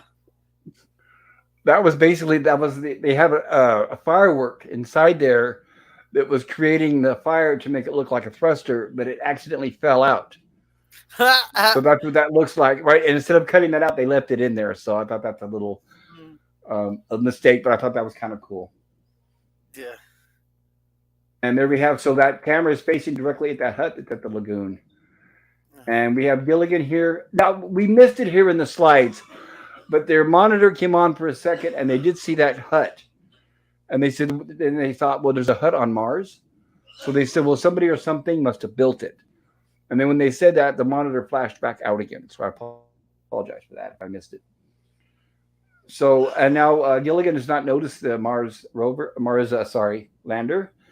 And he says, not all birdies, just big birdies. So he's still looking for feathers. Please, birdie, birdie. And of course, he looks at some stock footage up in the tree. Wherever you are, he says. Yeah. I'll try this real stat again. Maybe this is where they get the shot of the hut. Yeah, but it is. This is where they get the shot of the hut. So the lens starts to turn, as we can see here. Okay. And it looks like the. Go ahead. No, I was gonna say, just finish your sentence. What you're saying. Well, I was going to say it looks like they finally got the camera working, and this is where they do get a shot of the. They're panning it around, and they do see the hut. So this is the scene I was talking about a minute ago. I apologize for being out of order here. And he said we're getting pictures. Yeah. Okay. Herc says, 2 Pepsis and I am wasted. Is it the sugar or the caffeine? Yeah. PvP says, too bad they didn't have the Jupiter 2 land on the island in the final episode and rescue our castaways and take them back to the civilization. Would have been hilarious. Everybody would have been happy, right? Yeah. Limit says, hey, Herc. It says, and PvP says, oh my God, the lander took a dump. That it did. So the technician says, so I can swear I saw it. Yes, I thought I saw it too. So the other guy did confirm. And there it is again, a crudely built hut. And as they do that, it's kind of hard to tell from the still here. But that glass lens there at the front of the camera pops out. There it is. And of course, since that happened, they're no longer able to get a picture. But in reality, we all know, excuse me, that if the lens popped out, the camera would still work. It's just it would be out of focus. But that's another issue for another time. Well, we both saw it. Somebody or something built that hut. Now they're both shocked. And we have Gilligan here still looking on the lagoon for feathers. Not paying attention, he accidentally trips over one of the legs of the lander. And this is what Gilligan sees from his point of view, which startles him. And he runs away. I guess he doesn't bother to read the inscription on the lander. And he's yelling, Skipper, Skipper, Skipper. And he runs towards the other castaways at the table. Looks like they're all having lunch. You should see it, Skipper. It's really weird and strange, he says. It's got things on the side. It's got an eye like that. And 4 legs sticking in the sand like this. And of course, he doesn't know exactly how to describe it. And of course, Mr. Howell trying to be QT. Did you get its feathers? And of course, Mrs. Howell, what do you mean? A feather, he says. And there's that by the way, the plastic pineapple that I mentioned in last week. The container with the plastic handle. Anyway, Gilligan didn't say anything about feathers. No. What he was talking about, he meant the weather report, says Mr. Howell. Oh, she says. And Gilligan continues, it's big, heavy, and made of a strange-looking metal.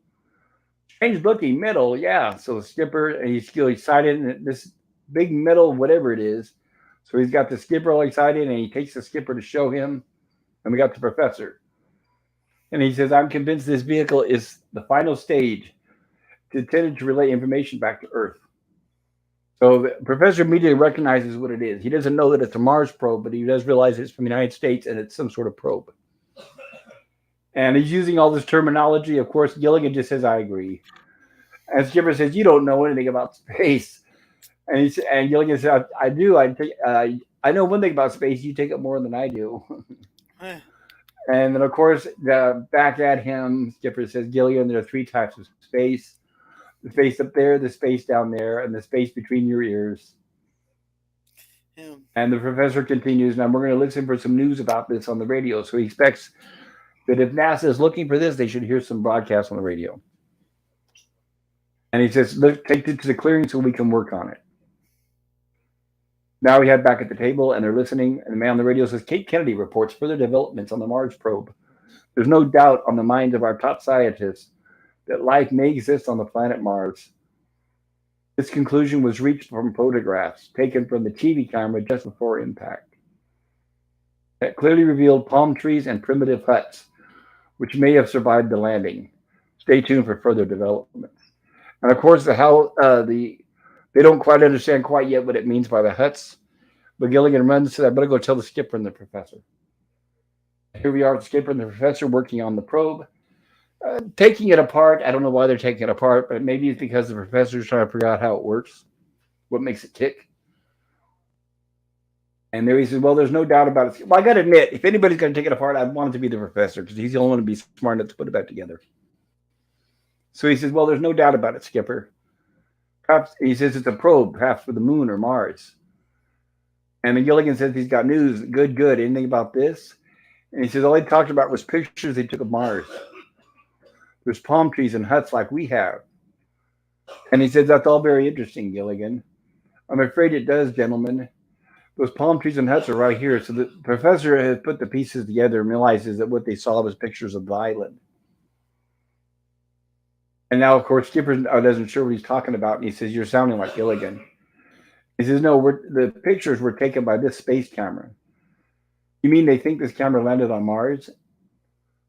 And he's talking about life on Mars. So he says, because we're alive. Imagine getting shipwrecked and landed on Mars, says Gilligan, which makes no sense.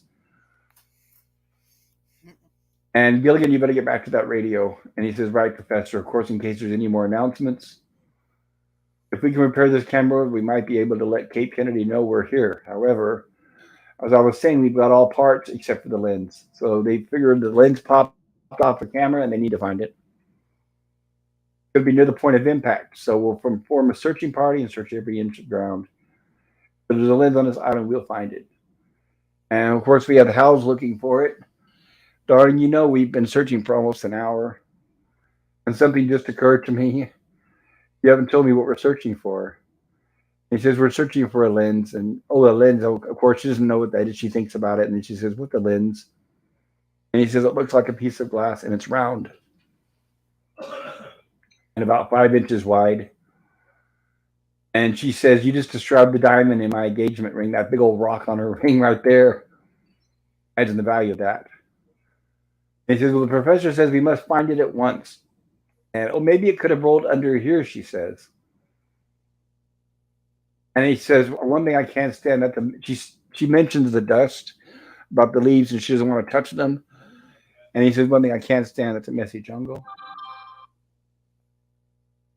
Thank you, darling. Oh, my dear, that's the bottom from, she finds a broken bottle. And he says, no, my dear, that's the bottom from a bottle of bubbly. It's sort of our little secret stash. So apparently when they drink, that's where they put their broken bottles.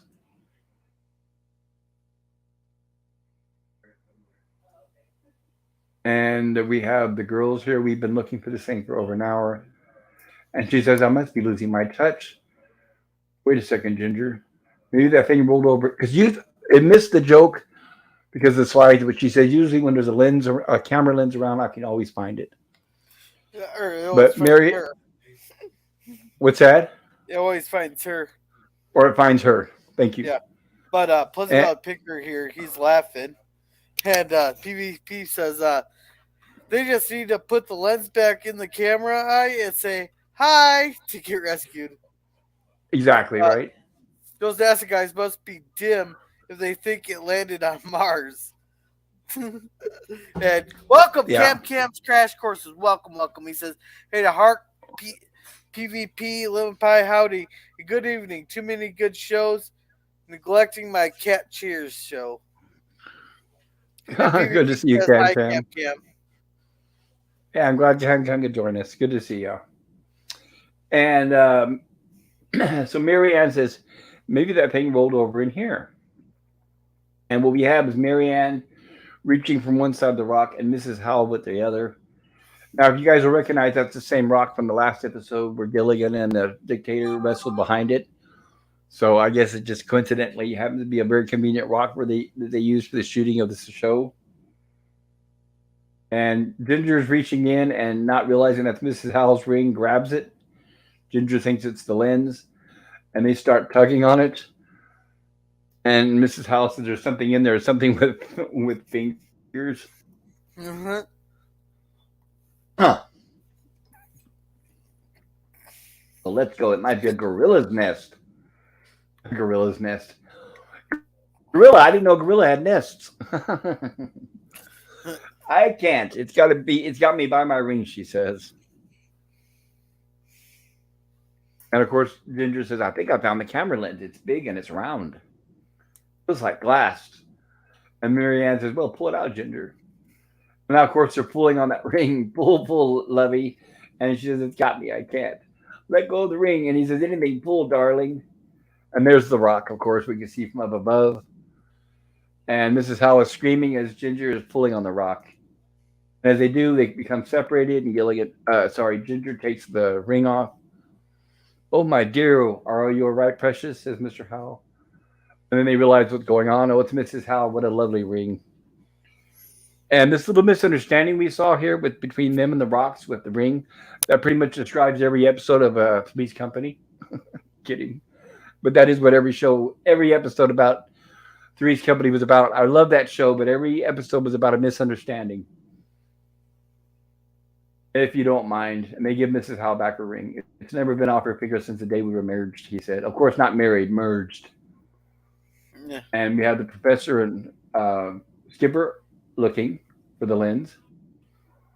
And of course, Skipper says it could be a million pieces. And Professor's on the contrary, according to my calculations, figuring the area of impact, the angle of descent, and the fact that the lens is round and we will roll. And we'll roll, it has to be in this area. All right, if you say so, but I still say the chances of finding that lens are zero, says Skipper. And as they do this, they're looking around, and Gilligan's listening to the radio, to some cheap stock 60s music. Yeah. Now I kind of laughed when he's listening to the radio. At first I was like, "Yeah, he's being lazy, not looking there." Then I got to think, I was like, maybe they told him to sit there and listen to the radio because they knew he'd probably step on it. Right, exactly. Yeah, because otherwise they'd say, "Why aren't you looking for it?" But yes, they know it's very delicate.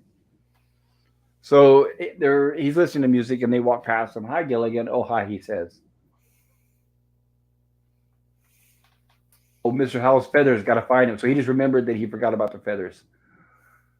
And now we have Gilligan rushing, and he bumps into the professor and Skipper because he's trying to protect the supply hut because the feathers are on the inside. And he doesn't want them to see them. "Gilligan, what are you doing?" "Who, me?" he says. And I don't recall anybody else on this island named Gilligan. "I asked you to listen to the radio." So you're right. See, that's what they said. They even told him to listen to the radio. He said, "I did. I listened real good. I heard a new song. Don't go in there, yay, yay. There's nothing in there, yay." Yeah. Gilligan. And he says, "Never mind, Professor." And he And says, "You do?" And he says, "Yes." Go ahead, Gorilla. I laughed so hard because it's the professor who got pissed with Gilligan and started yelling at him instead of Skipper. Then they both went in at him. Yes, exactly. Then, yeah, and for Yeah. the change, the Skipper had to calm the professor down. Yeah, I don't think I've ever seen the professor mad on the show. Like he said, like some things that were like they weren't harsh, but may have been a little angry, but no, he actually flat out gets pissed with him on this with this one here. Yes. And of course, who said anything about a supply hat? You told me to stand. And he says, I was. You said, listen to the radio. The new song went, yay, yay. And of course, they shut him up. What is it? Is a fact that he's, and of course, sorry, I don't want to mess the joke up because of the slide. And now they're guessing that Gilligan is hiding something inside the hut. It's probably one of his banana skin collections, or maybe a clamshell identification bracelet. And Gilligan accidentally slips and says feathers. And they said, what feathers? In reality, it wouldn't hurt to tell them. They're not going to tell Mrs. Howell about the feathers, but I can see Gilligan thinks that he's not supposed to tell anybody. And of course, they tell Gilligan to get back and listen to the radio, trying to do something important. And he said, I'm glad they pronounced this correctly. So many people these days do not get this phrase right. But it's could not care less. It's not we could care less. Every time I hear people say, well, I could care less if blah, blah, blah, then it just, oh my God, my skin crawls. But it's couldn't care less. When somebody says they could care less, that means they care a lot. So when somebody says they couldn't care less, that means they don't care. That's the proper pronunciation. So we couldn't care less if you had a feather of the goose that laid the golden egg. And Gilligan says, what? And he says, in the fairy tale. And he said, laid a golden egg? He says, yes, Gilligan. And of course, Skipper starts to recite the fairy tale. You see, once upon a time, there was a goose. This goose laid a golden egg. This goose, and then he says it was very important in the. And then the professor shuts them up and interrupts them. He says, never mind, Gilligan, please, please, you're right. The professor's not looking very happy at this point. All right. Looks like he's about ready to punch Gilligan, I guess. Yeah. Go ahead. Louis Pie's waving at Cam. Herc says, C4, always good to see ya. Elizabeth Picker says, Marianne and Ginger are more attractive, but I date Ginger because she's a ginger. Well, you missed the conversation we had earlier there, PvP, when I said I think Marianne's more attractive there, but I'm also prejudiced because I've had a redhead throw a frying pan at my head. So hopefully it missed. Yeah, it missed. Yeah, and PvP says those colorful feathers look more like something Gilligan would have plucked from some exotic dancers, like the British girls, as they call them birds over there. Then Phantom Uber says, "Shut up, Wesley."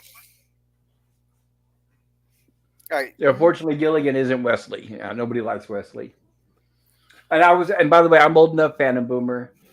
I went to original Star Trek conventions where Gene Roddenberry was on stage, and the fans told him, we do not like Wesley. And Gene Roddenberry said, but I put him on there because I thought it was a way for the kids to identify with the show. And we said, no, we don't need that. We grew up watching Star Trek as kids. We don't need some pesky character always saving the day every single episode. So Wesley was like one of the first Mary Sues. And I'm glad I was around to see us and the people tell Gene Roddenberry that. And it was after that is when they started basically phasing him out of the show, thank goodness. I think it just took Gene Roddenberry to figure out that the fans did not like the character. Too bad he didn't do the same thing with Guinan. Oh, I loathed that character. I would rather have Wesley on every episode than Guinan. Anyway, Guinan, never mind. I didn't think Guinan was too bad. She was terrible, but anyway, that's another. The only reason why she was on the show is because Whoopi Goldberg went to the producers and said, "Oh, I like Star Trek. I want to be on there. Write a role for me on there." And they're like, "Oh no, we better find something for her." Well, we already got a crew. Make her the bartender. So no. So many reasons I did not like her character. So anyway, never mind, Gilligan. Please. So they're trying to get into the hut, and they're telling Gilligan to go back to the radio. We have more important things to do. When you get to that radio, yes, sir. So Gilligan's trying to hide the hut. And there they are, exasperated. I wonder where that feather rolled, they said. Or where the lens rolled. Of course, Skipper is confused now after fighting with Gilligan. Professor, one of these days. Right there, he says. So, man on the radio says there may be some scattered clouds later today. All indications point to clear and fair weather. So they sit at the table, and it doesn't make any difference now anyway, says the skipper. We can't work the camera without the lens. And the professor's drinking some water, and he says, "Get that fire started. Wait a minute. I'll give you some matches." "I don't need matches," says Gilligan. "I've got this magnifying glass." And of course, Gilligan holds up the magnifying glass, and the professor's excited, and he reaches for it, and he says, "You found the camera lens."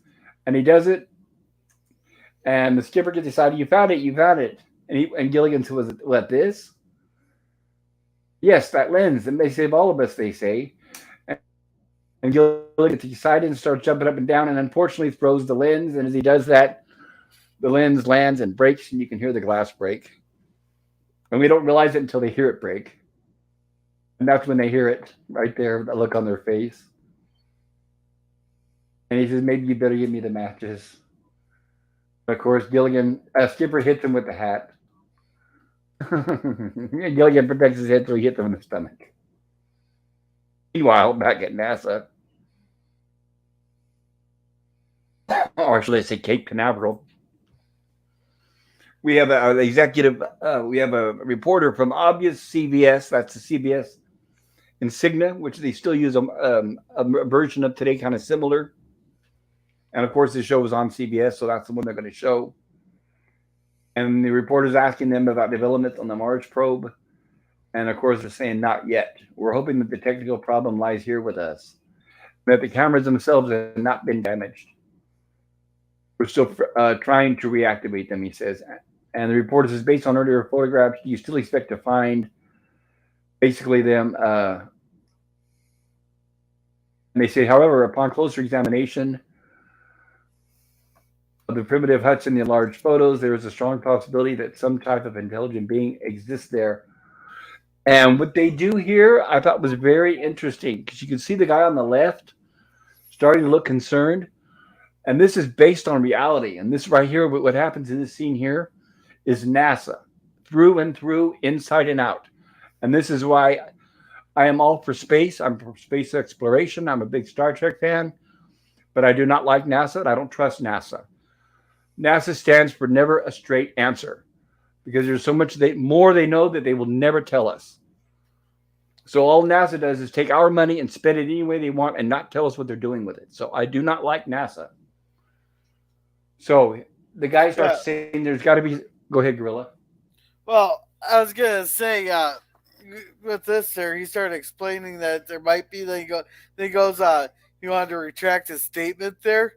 I Well, wonder if the because news. they got on the left hand side. Well, on the other hand, George, you remember Washington's orders. In other words, hush, right?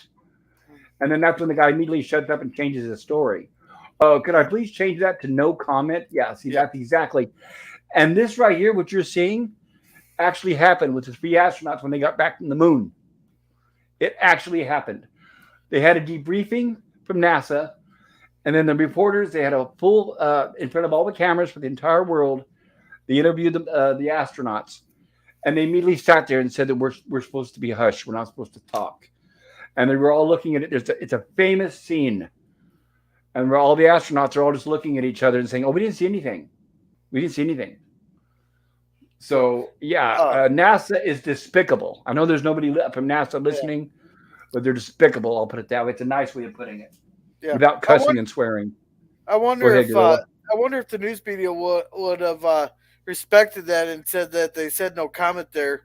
Because I know back in the day there, the news companies had a little bit more respect there because like They did. They respected it when and they didn't dig in any further. But they knew that just like, but even now, if they tried to dig in any further, the government would stop them. no, they want to still. Well, it depends on.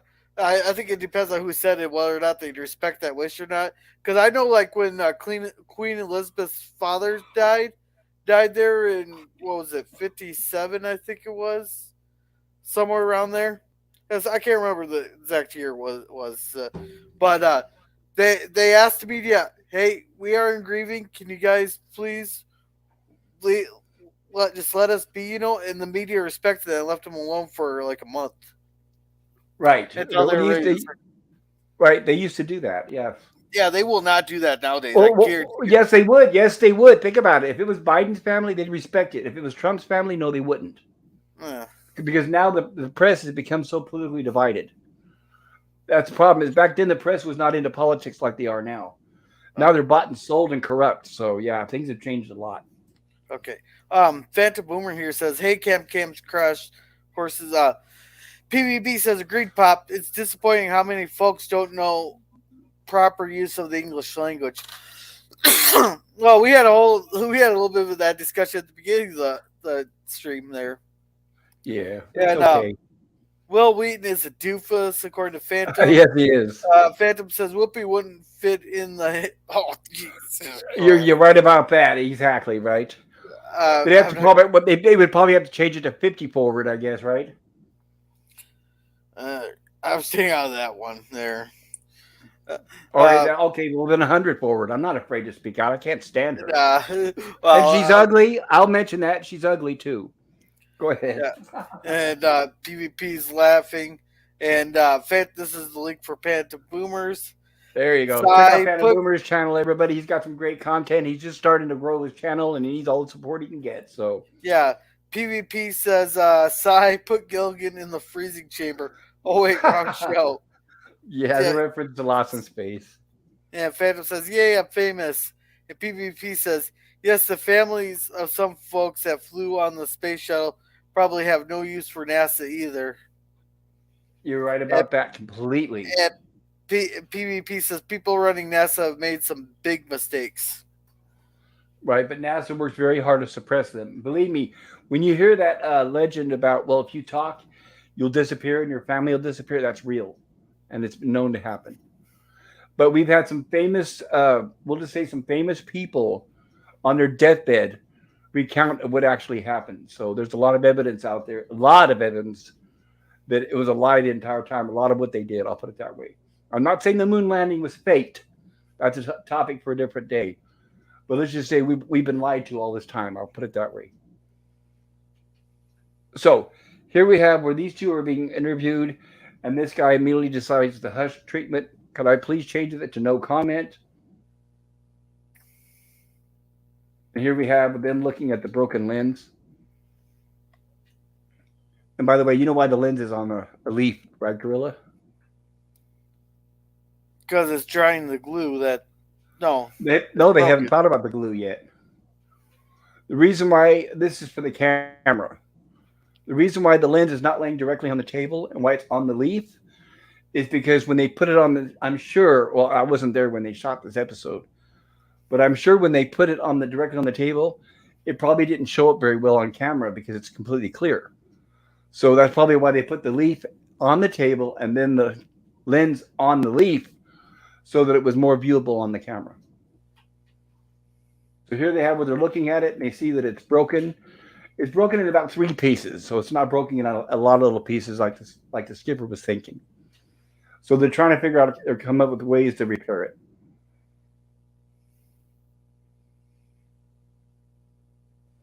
Please, yeah, yell. I can't stand this tone at which they're not saying. So everybody's being quiet, and Gilligan's worried because he knows they're mad at him. We know you didn't mean to smash the lens, they say.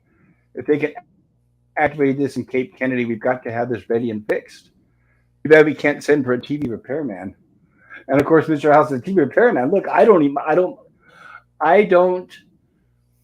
mind golden time, but double times, even back then, this were the days, guys, where there were repairmen that would come to your house and actually repair your television.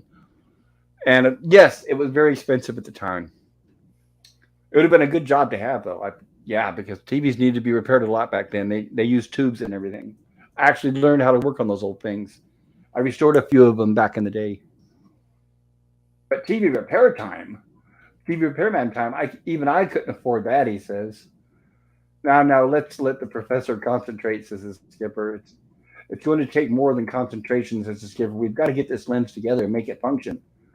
Where in the world are we going to? And then Gilligan suggests rubber bands. And he says, but where in the world are we going to get rubber bands? They said, we can slice up my sneakers. And they say, we appreciate your sacrifice, but we need something to put this lens together. It won't interfere with the TV picture. So he's right, because and if you had rubber bands, it would just cover the lens. And they're coming up with ideas. You should see some of the oil wells that I got stuck with. Well, they're talking about rubber. If they could dig up rubber, right? And he said that's why Mr. Howell says the joke. If you can see some of the oil wells I got stuck with, Yeah. and it's a joke. I thought it's to alleviate the tension. He says, and Mr. Howell leaves. If we can make some glue from tree sap, strong enough glue, says the professor, we could boil down enough sap. We might get. And then Gilligan says he knows how to get sap. And then Skipper says, "What do you know about getting sap out of a tree?" Well, we established in the first episode that they were getting sap out of a tree for pancakes, right? So Gilligan knows how to get sap out. That's how they invented the glue the first time when they tried to glue the boat together. But oh well, that's what they have us fans here for, is to remember such things. I know, I saw it in the movie, said Gilligan. You take a knife like this, and he shows him, for example, and he sticks it into the hut, and you hear Mr. Howell scream in pain. Oh, medic, that's Smart's chief of staff. So we have Gilligan, and he's got some spouts attached to the trees, and he's actually getting some sap. And by the way, as everybody knows, this is also how they get maple out of a tree to make maple honey, maple syrup. So it looks like Gilligan's got a pretty good business going on there. All the trees are leaking sap, and he's collecting it in this bucket. And of course, they speeded up the film here. They kind of undercranked the camera. And we talked about that a couple weeks ago on one of my streams. And the professor's watching him. I'm sorry, the skipper's watching him. Gilligan, you don't have to do it that way, says the skipper. Just use 4 pails. And why didn't I think of that? Gilligan, I think things out very carefully. And of course, as the skipper's saying this, he's standing in the sap. He says, I think things very carefully before my foot into anything, he says. Gilligan starts to walk away. And unfortunately, oh, I didn't know I missed that. Gilligan, I think things out very carefully. He's stuck in there. Well, now hurry up. And that's when he realizes that his shoes are stuck in the sap. And now his socks are stuck in the sap. No, those must be some crusty socks that are sticking up. Yeah, I know. That's what happens to people when you don't wash your socks on a regular basis, when they stand up by themselves. But now, now, I noticed unfortunately, something in a few more scenes there. I noticed something. I'll point it out. okay. And now, unfortunately, Skipper still hasn't learned his lesson. He steps into the sap again and sticks his feet. And Gilligan says, "Looks like you're stuck. Can I give you a hand?" "No, Gilligan, you can't give me a hand," says the skipper. "I would appreciate it if you put your neck right in there." So he signifies that he wants to strangle Gilligan without saying it. Yeah, I was wondering, how did that get past the censors? Well, that's why he didn't say. He just put your neck right there, and he just held his hands out. They didn't actually say it. That's why they leave it up to us on our imaginations. "So you sure you're stuck?" And Skipper says, "Yes, Gilligan, I'm stuck." "Are you sure positively you're stuck?" "I'm sure positively." And as he keeps asking Skipper gets more and more upset. "I'm sure positively I'm stuck," he says. And so, "Are you definitely stuck?" He says, "Yes," and even louder, "I'm definitely positively sure that I'm stuck." I love this part. He smacks the skipper and runs off. Right. One of his few chances to actually get a little bit of, and I like the look on Gilligan's face because he's being very pensive about it. And Skipper says, "Yes, I'm still positively stuck. I'm going to see if I can cover this without getting busted by YouTube." So there he goes, "Yes, are you definitely positively you're stuck?" And he says, "Yes, I am." And as you can see there, he's asking him again, and he's getting get more upset, and you can tell he's getting frustrated and louder, like that. And so we see Gilligan here. He grabs the bucket. There he is. And that's just enough to make the skipper go off the top. You can see he's about ready to blow his lid. And speaking of lid, we have Gilligan stirring the glue. Now notice he has his shoes back on. Yeah, I guess they of course, they have plenty of shoes on this show, right? Brand new. Yeah. Yeah, Okay, Skipper. not a single look of tree sap there. But I'll be right back. If you Go want to for catch it. up on the chat there, I got to start the last one I read real quick. Thank you, sir. Thank you. PvP says actually Kubrick is talking somewhere right now with Elvis about how he faked the moon landing, right? And yeah, that's the person that if it's true that the moon landing was faked, the suspicion that it was Stanley Kubrick because it was done around the same time as he was making 2001: A Space Odyssey. So yeah, a very good observation, PvP. And PvP says sap from a tree. You just need some high quality Canadian maple syrup. Problem solved. That's right. That's where the best stuff comes from. And my goodness, is it expensive, the real stuff? But it's worth it. I know it's delicious. And PvP says, darn, I need to make pancakes this weekend. You know what? It sounds good. I think I might make some for dinner. I bought the stuff to make pancakes, but unfortunately, it's not the real maple syrup, so I'm going to have to do with what I can. And I think I'm going to put a little bit of chocolate in them too. I like chocolate in my pancakes. PvP says, LOL socks. Wow, nasty. Yeah, guys, I've known people who don't wash their socks. So I don't know if I've ever seen them as hard as the skippers, but I have seen some pretty nasty socks before in my time. Okay, so and I think that's it for the chat. Now I'm gonna continue with the episode. Here we go. So Gilligan is stirring the glue, and as he hears the skipper, he turns around, and unfortunately, the stick that he's stirring with breaks. He doesn't realize that he's still stirring, even though it's not attached. And of course, the skipper notices this. Gilligan, you'll never get finished that way. He says, the stick is broken. Can't you see that? That's when Gilligan realizes it, drops the broken piece, and continues stirring. And Skipper says, it must be ready by now. And Gilligan says, I'll test it, Skipper. And Gilligan should know better, but he tastes it.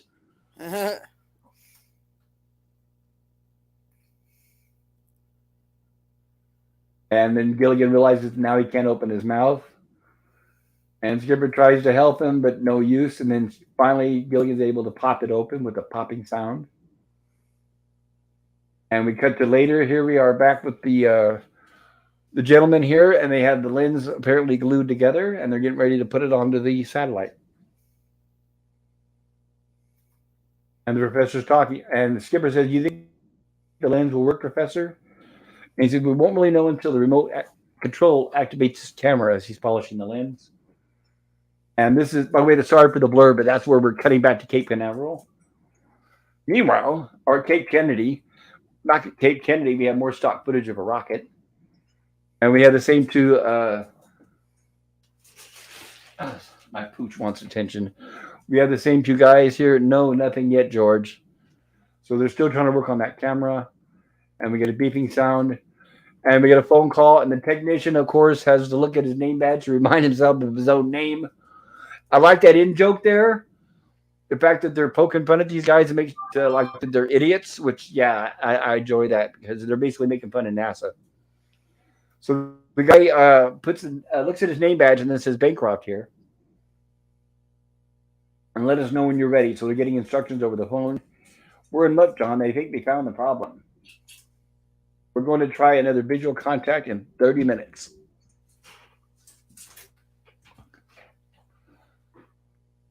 And here we cut back to the island, and our castaways are making signs, as you can say, and they're all getting ready for when that, hopefully, they think the satellite will activate and the camera starts filming.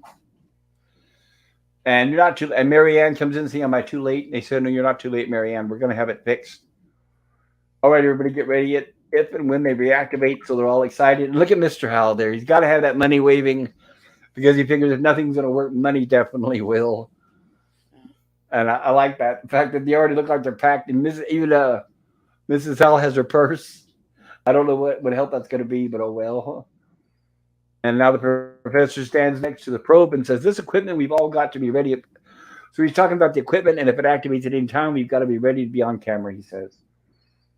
Now they're all chattering and cheering, and they're all excited.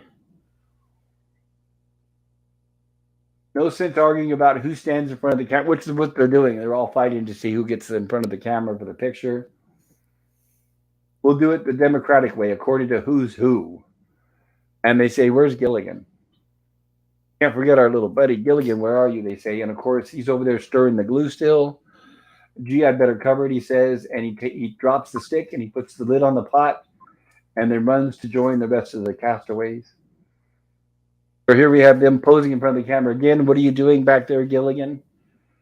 And he says, when the camera goes on, they won't be able to see you. And that's what I had in mind. Gilligan was trying to hide. And they said, what do you mean? He says, I stand in front, the whole world will see. The United States will see. United States sees, my hometown will see. If my hometown sees, it means my brother will see. And if my brother sees, he'll punch me because I'm wearing his shirt. Yeah. So here they are posing, waiting for the camera. And I think we all have better relax. Nothing seems to be happening, says the professor. And then, of course, then they're all basically that rains on their parade and they're not happy. Oh, professor, okay, we'll wind up the signs. And they all break it up and they go to relax. And just they do that, Gilligan runs over here. Oh, we'll know, Mrs. Howell, I'll start the hum. They're saying that when the camera starts humming, they'll notice when it activates. And Mr. House's hum, with the money we spent in space, you think they'd send up. I can't remember because we caught it on the. Sorry, it's hard to catch all the jokes with these slides. But as we do, we cut back, and the pot apparently is boiling a little too much. Do you hear what I hear? So they hear the pot boiling, and they think it's from the satellite. Yeah. Do you hear what I hear? Let's take our positions. So once again, they get excited, and they get up, and they grab the signs, and get ready to pose. And we have the pot bubbling. And they said, and then they ask Gilligan, "What's that?" They realize the noise is not coming from the probe, and they ask Gilligan, "Gilligan,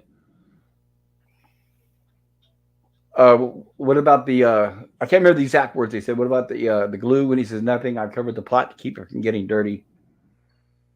And as they say, you know what happens when you cover a boiling pot with a lid. If I don't get flagged, or I probably will. Of course, it explodes, covering all of them with which would you would think would burn the crap out of them. Not only is it boiling hot, but it's glue. So it's like, yeah, I think that would be extremely painful. Yeah. But what? How? But I guess good thing it's a comedy. Yeah. But Go how? ahead. What? At what temperature does sap boil at? Well, it's also very thick, so probably hotter than water. Uh, So they're all screaming because they're covered with the hot glue. But it is a comedy, so it's not hot. It's just glue. And now they all start chasing after Gilligan because of it.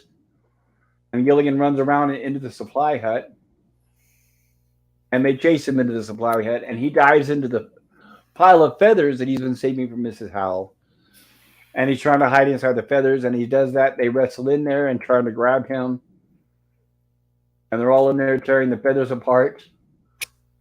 yeah. So it's about 200 degrees. It's about 200 degrees At sap that least. fell on him. Not only that, but it sticks. I mean, it's not like water or something you can just wipe it off. It's like being like you've heard of people being tarred and feathers. So that's similar to what it was. That's something. That's an old Yeah. torture method they used to use. So here we are back to Cape Kennedy. George, it's all a go now from this end. So they're going to try it again to see if they can activate the camera. That's funny where it's down to crossing their fingers.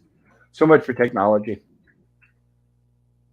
There they are fine tuning the camera. As they do, it starts beeping and it comes to life. And you can see the lens starts moving around. And it looks like they're getting footage from the island again. Of course, they think it's still Mars. Yes, I can see the hut and the palm trees. But I don't see any signs of life. Let's try a wider angle on the lens. So in other words, they just zoom out. And as they do, the castaways come running out of the hut covered with feathers. And they're all excited. We proved it, John. There's life on Mars. And there's the castaways running around covered with feathers. The castaways don't realize yet that the camera's been activated. And they're saying, yes, and what life? They seem to be half human and half bird, they said. Looks like they're plucking their feathers off of themselves. And Mrs. Howell says, what were all those feathers doing in the hut? We'll never get these feathers off, says Marianne. We'll just have to wait for the molting season. Gilligan, why don't you sit down and stay? Hold on, guys. Just a sec. I got to settle my dog.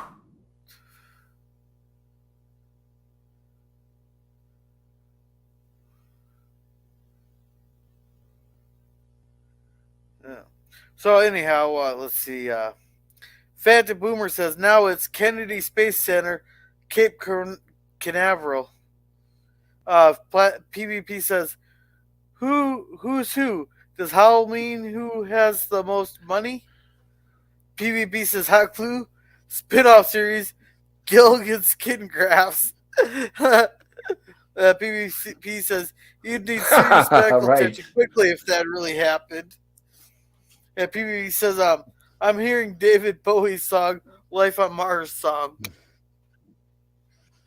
Yeah, I think at least what I would do if that was me and that hot sap landed all over me, I'd be heading out to the lagoon as quick as I can, probably at least jump in the water. But the two technicians are watching what's going on the camera, and they say, "What's that big bird doing to that little bird, man?" Well, I can't be sure, George, but I think he's trying to force him to lay an egg. So they're joking about Gilligan, and then here's where the commotion and everybody's fighting, and they notice the hum and the light from the camera. What's that red light mean on the camera? Oh, Gilligan, that red light means that, and that's when they realize, what? It's humming, it's working. So immediately they all get excited and they try to pose for the camera.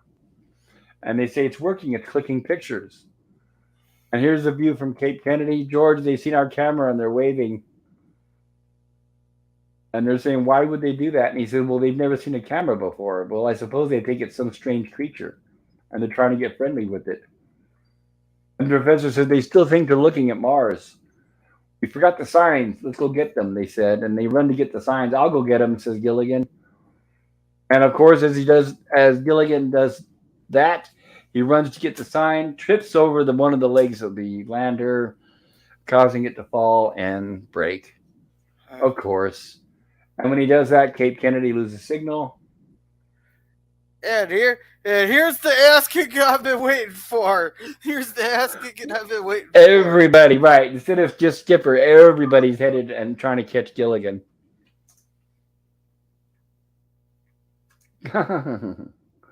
As you do that, it fades out, and we have the professor and Skipper trying to work on it, trying to put it back together. And Gilligan, it's time again, says the skipper. And Gilligan comes out of the hut, still covered in feathers. And it looks like Gilligan is now their human cuckoo clock. Yeah. And he says, cuckoo, cuckoo. And then he turns around and goes back inside the hut. I remember hearing a story there. A guy brought into boot camp, like, because apparently boot camp you're not allowed to have personal effects, and he smuggled in You're not. a watch into boot camp there. So his punishment was they made him sitting inside a garbage can. Every time someone would come bang on the top of the garbage can there, he had to pop up and tell them the time in Zulu there, Zulu time. You know what? And that is true. And I can tell you a true story that I remember happened to me is when I went in the middle, I had my wallet. You're allowed to have a wallet. But I forgot that I had like three or four pennies. They were really, really old from like the 1800s. And they were my good luck pennies. And I carried them for years ever since I was a kid. But I just completely forgot about them. And then in basic training, it was when we first got there and they were doing the shakedown where they were going through every single thing we have. And they even grab your wallet and start opening it up and going through the wallet. And when the guy saw the pennies, he threw them. I remember that. I never saw the pennies again. What the hell are these? What do you think you are? You trying to get rich and all this? I don't just, he went off on me. I was green and I just got in there. But yeah, definitely nothing, absolutely nothing allowed from the outside. Not even a picture, nothing personal, nothing. So that is definitely a true story. So that probably really happened, Gorilla. Now we have our ending credits. And of course, we have our castaways fighting a fire. And they're here for a long, long time. And unfortunately, everybody, as much as I would love to play the ending theme, YouTube won't let me without shutting down my channel. Or shall I say CBS? CBS is very, very strict. It's hard to even do like slides like we're doing now without me getting flagged by them. So that's too bad. I'm not trying to make money off this, by the way, in any way. I don't make any money. All I'm trying to do is steer people towards this show for those who have never seen it before or for those who have not seen it in a long time. And the whole idea is to get your interest piqued to where hopefully you'll watch it again. So maybe you go out and buy the DVDs or the Blu-rays. There's even Blu-rays available. Sure, you can stream it, but I recommend physical media.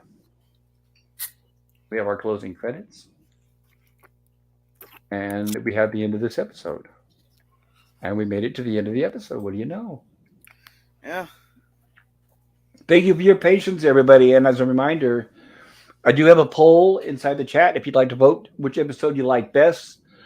Did you like the Little Dictator, or did you like Smile? You're on Mars Camera. Please vote and let us know which one you liked. While you're at it, maybe you can hit the like button and share to your friends out there because we're a growing community. And the more you share, I will help share your channels. And maybe a sub if you haven't already subbed to my channel. I've got a lot of content on there I think you might enjoy if you like classic TV and classic movies. And Gorilla, tell me, which episode did you enjoy best? I don't know. They're both pretty good, but I gotta say, gotta love a good ass kick in there, especially when Gilligan earns it. We did kind of see it, right? But for once, we actually did see them all kind of, but considering they were all covered with feathers, it was hard to see. So I thought it was a nice way that the network and the show handled it without actually showing violence. So I thought that was kind of Yeah, cool. but the Little Dictator, that was a lot of fun. A lot of good stock photos. It was pretty good, hilarious there. Yes, I do agree. I do agree. If I was to choose which one I like best, well, it's a hard choice, but I guess the second one maybe edges out the first one a little bit. And that's because I liked the fun that they poked at NASA. And because the similarity with today's Mars probes, it kind of reminds me of that. I mean, like I mentioned on the Lost in Space stream the other day, we even have a drone on Mars, if it's Mars, flying around, getting actual footage. So I thought that's kind of cool. And how are we doing on chats? Just a few more. PvP says, yes, hot glue on your skin would be real bad. Oh, Louis Pie yeah. says, hot glue, cold beer, party time. Absolutely. It says, okay, the professor actually needs to build a freezing chamber or maybe an agony booth for Gilligan. Right. Yeah, you think that was the first thing they did when they got on the island, right? Yeah. Louis Pie says, I beg God, but why did hot glue come up? Because They had to they make make glue to. Go ahead, Gorilla. yeah, they had to make glue to glue that lens back together that Gilligan decided to throw because he got all excited. So they had to glue it back together and stuff. And PvP says sounds kicky lemon. PvP says was a key plot point of the episode Lemon. Uh, she's hot, glue, and cold. Apparently that's a song. Limpai says I had to take care of some business. I missed much of it earlier. It's understandable, Lemon. That's quite fine. And Germ was here. So this is Resolute Germs' channel. Visit Resolute Germs channel, everybody. Great guy. Yeah.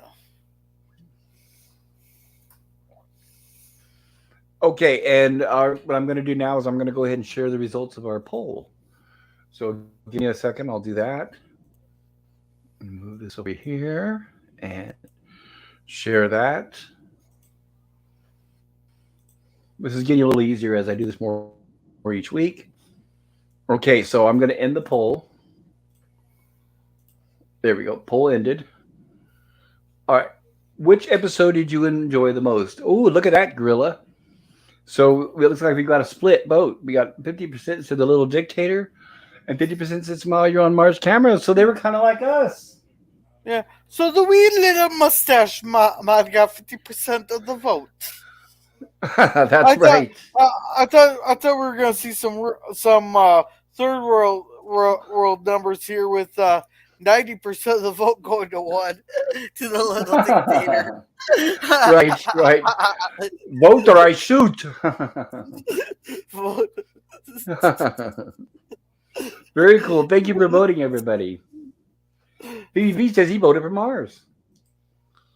Yep, so we both did PvP, of course. He said, "Wow, 50% there." Yeah, great turnout. I really appreciate that, guys. So, Gorilla, while we're here, why don't you tell us about your channel? Well, I do a lot of shorts. I haven't made any recently. Or this week or that. I should get on No, but that. we got Easter coming up, so I'm expecting to see some this weekend, right?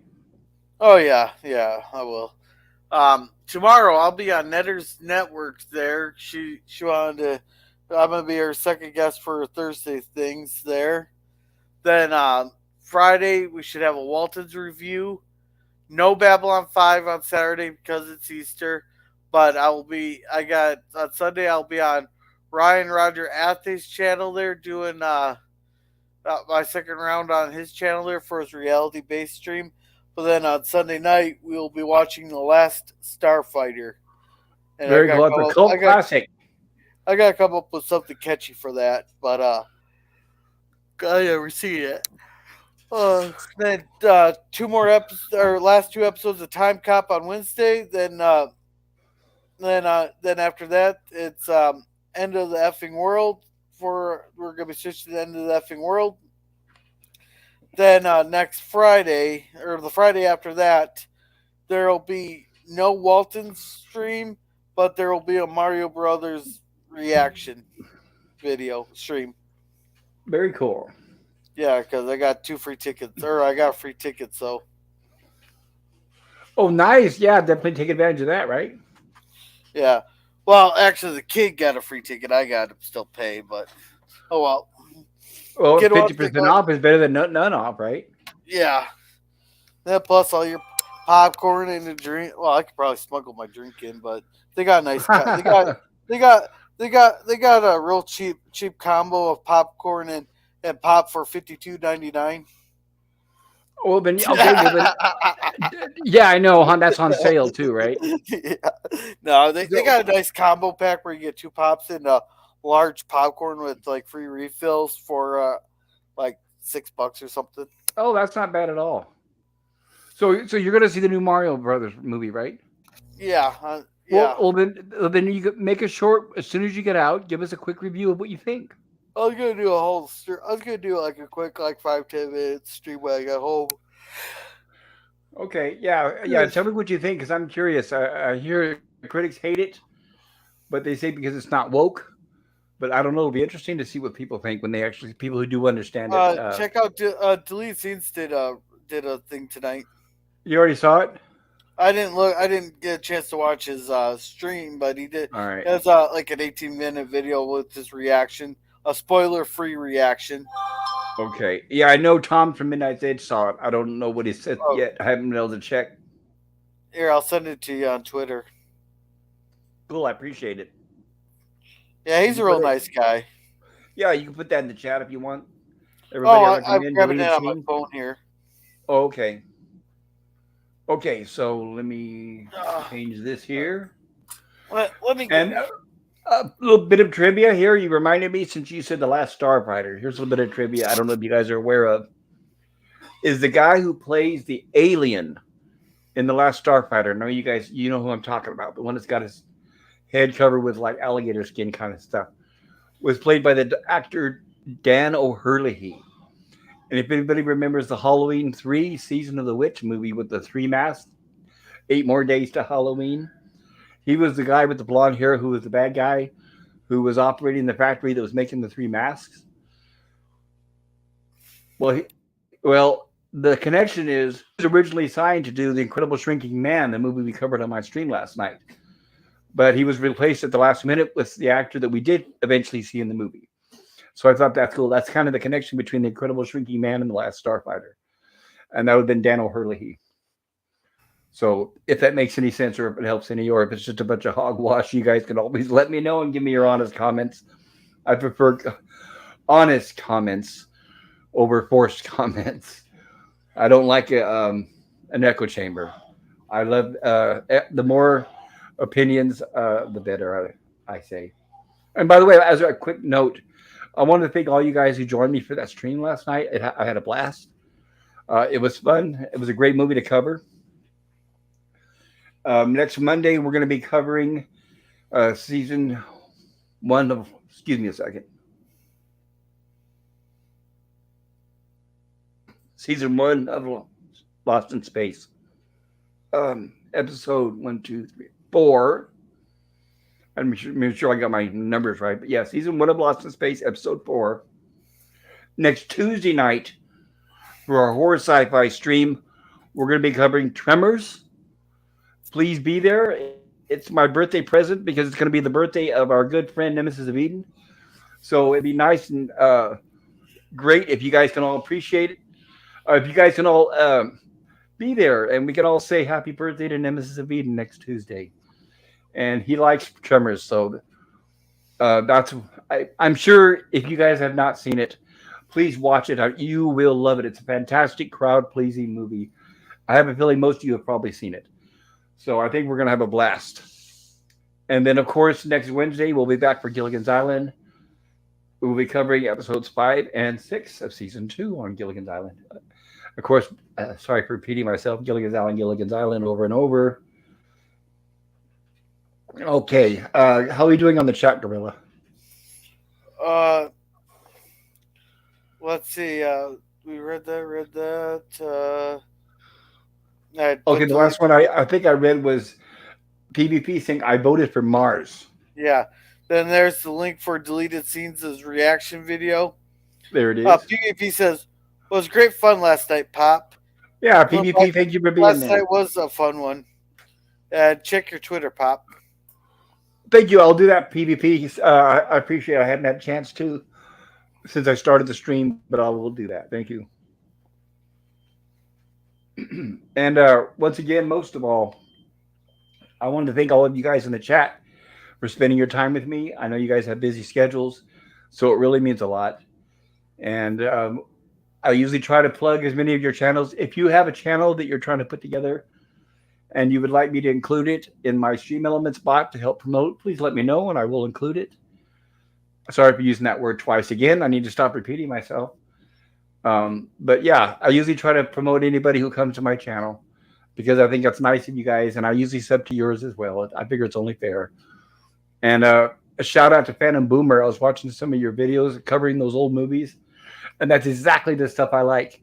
Those old sci-fi stuff from the 50s and 60s. Oh, I love it. So great channel, sir, and I know you're going to do well. And most of all, I'd like to thank Gorilla. I appreciate your time watching Gilligan's Island. I feel today for me was kind of a drag, but now that we've gotten to the end of these 2 episodes, I feel so much better. Gilligan, I mean, they say laughter is the true medicine, and it's true. It really helps. So anytime if you guys are not having a bad day or things are not going right, try putting on something that makes you laugh. It works every time without fail. And that's one thing I can always remember for Gilligan's Island. It always cheers me up. And I notice here, PvP says, is there a link for Tremors? I have not seen it. PvP, I put some links inside my community tab. You'll find it on one of those, I'm sure. So check. Well, you shouldn't have to, Gorilla. In my community tab, I posted a statement saying that we're going to be showing Tremors. And if you look down below in the comments, you'll see some links that I put. I'm sure you'll find it on one of those. And those links are supplied by Gorilla's Random Thoughts. So thanks to him. If for some reason, PvP, if you're not able to find it, please let me know. We will do a watch party. But I am pretty confident because that's a fairly well-known movie, very popular. There you go. Thank you, Gorilla. PvP says, I really want to see Tremors. Been on my watch list way too. Oh, well, PvP, you're going to have a blast. You're going to love it, I'm sure. Especially PvP. I'm not going to give away any spoilers, but the fact that you like those 50s and 60s movies like myself, the classics, it's a throwback to that. So I know you're going to love it. PvP says, cool. Thanks. We'll check it out. All right. So thank you, everybody. Like I said, once again, I appreciate your time, and especially you, Gorilla. I know it's late for you. It's going on midnight soon. And so, yeah, and Gorilla, drive safe for work tomorrow. I don't want to, the last thing I would want is you to fall asleep at the wheel because I kept you up so late. Fine. Okay, well, I'm glad to hear that. So wherever you guys are, I know it's still cold in some places, but we're eventually getting into spring. But stay warm and drive safe and peace.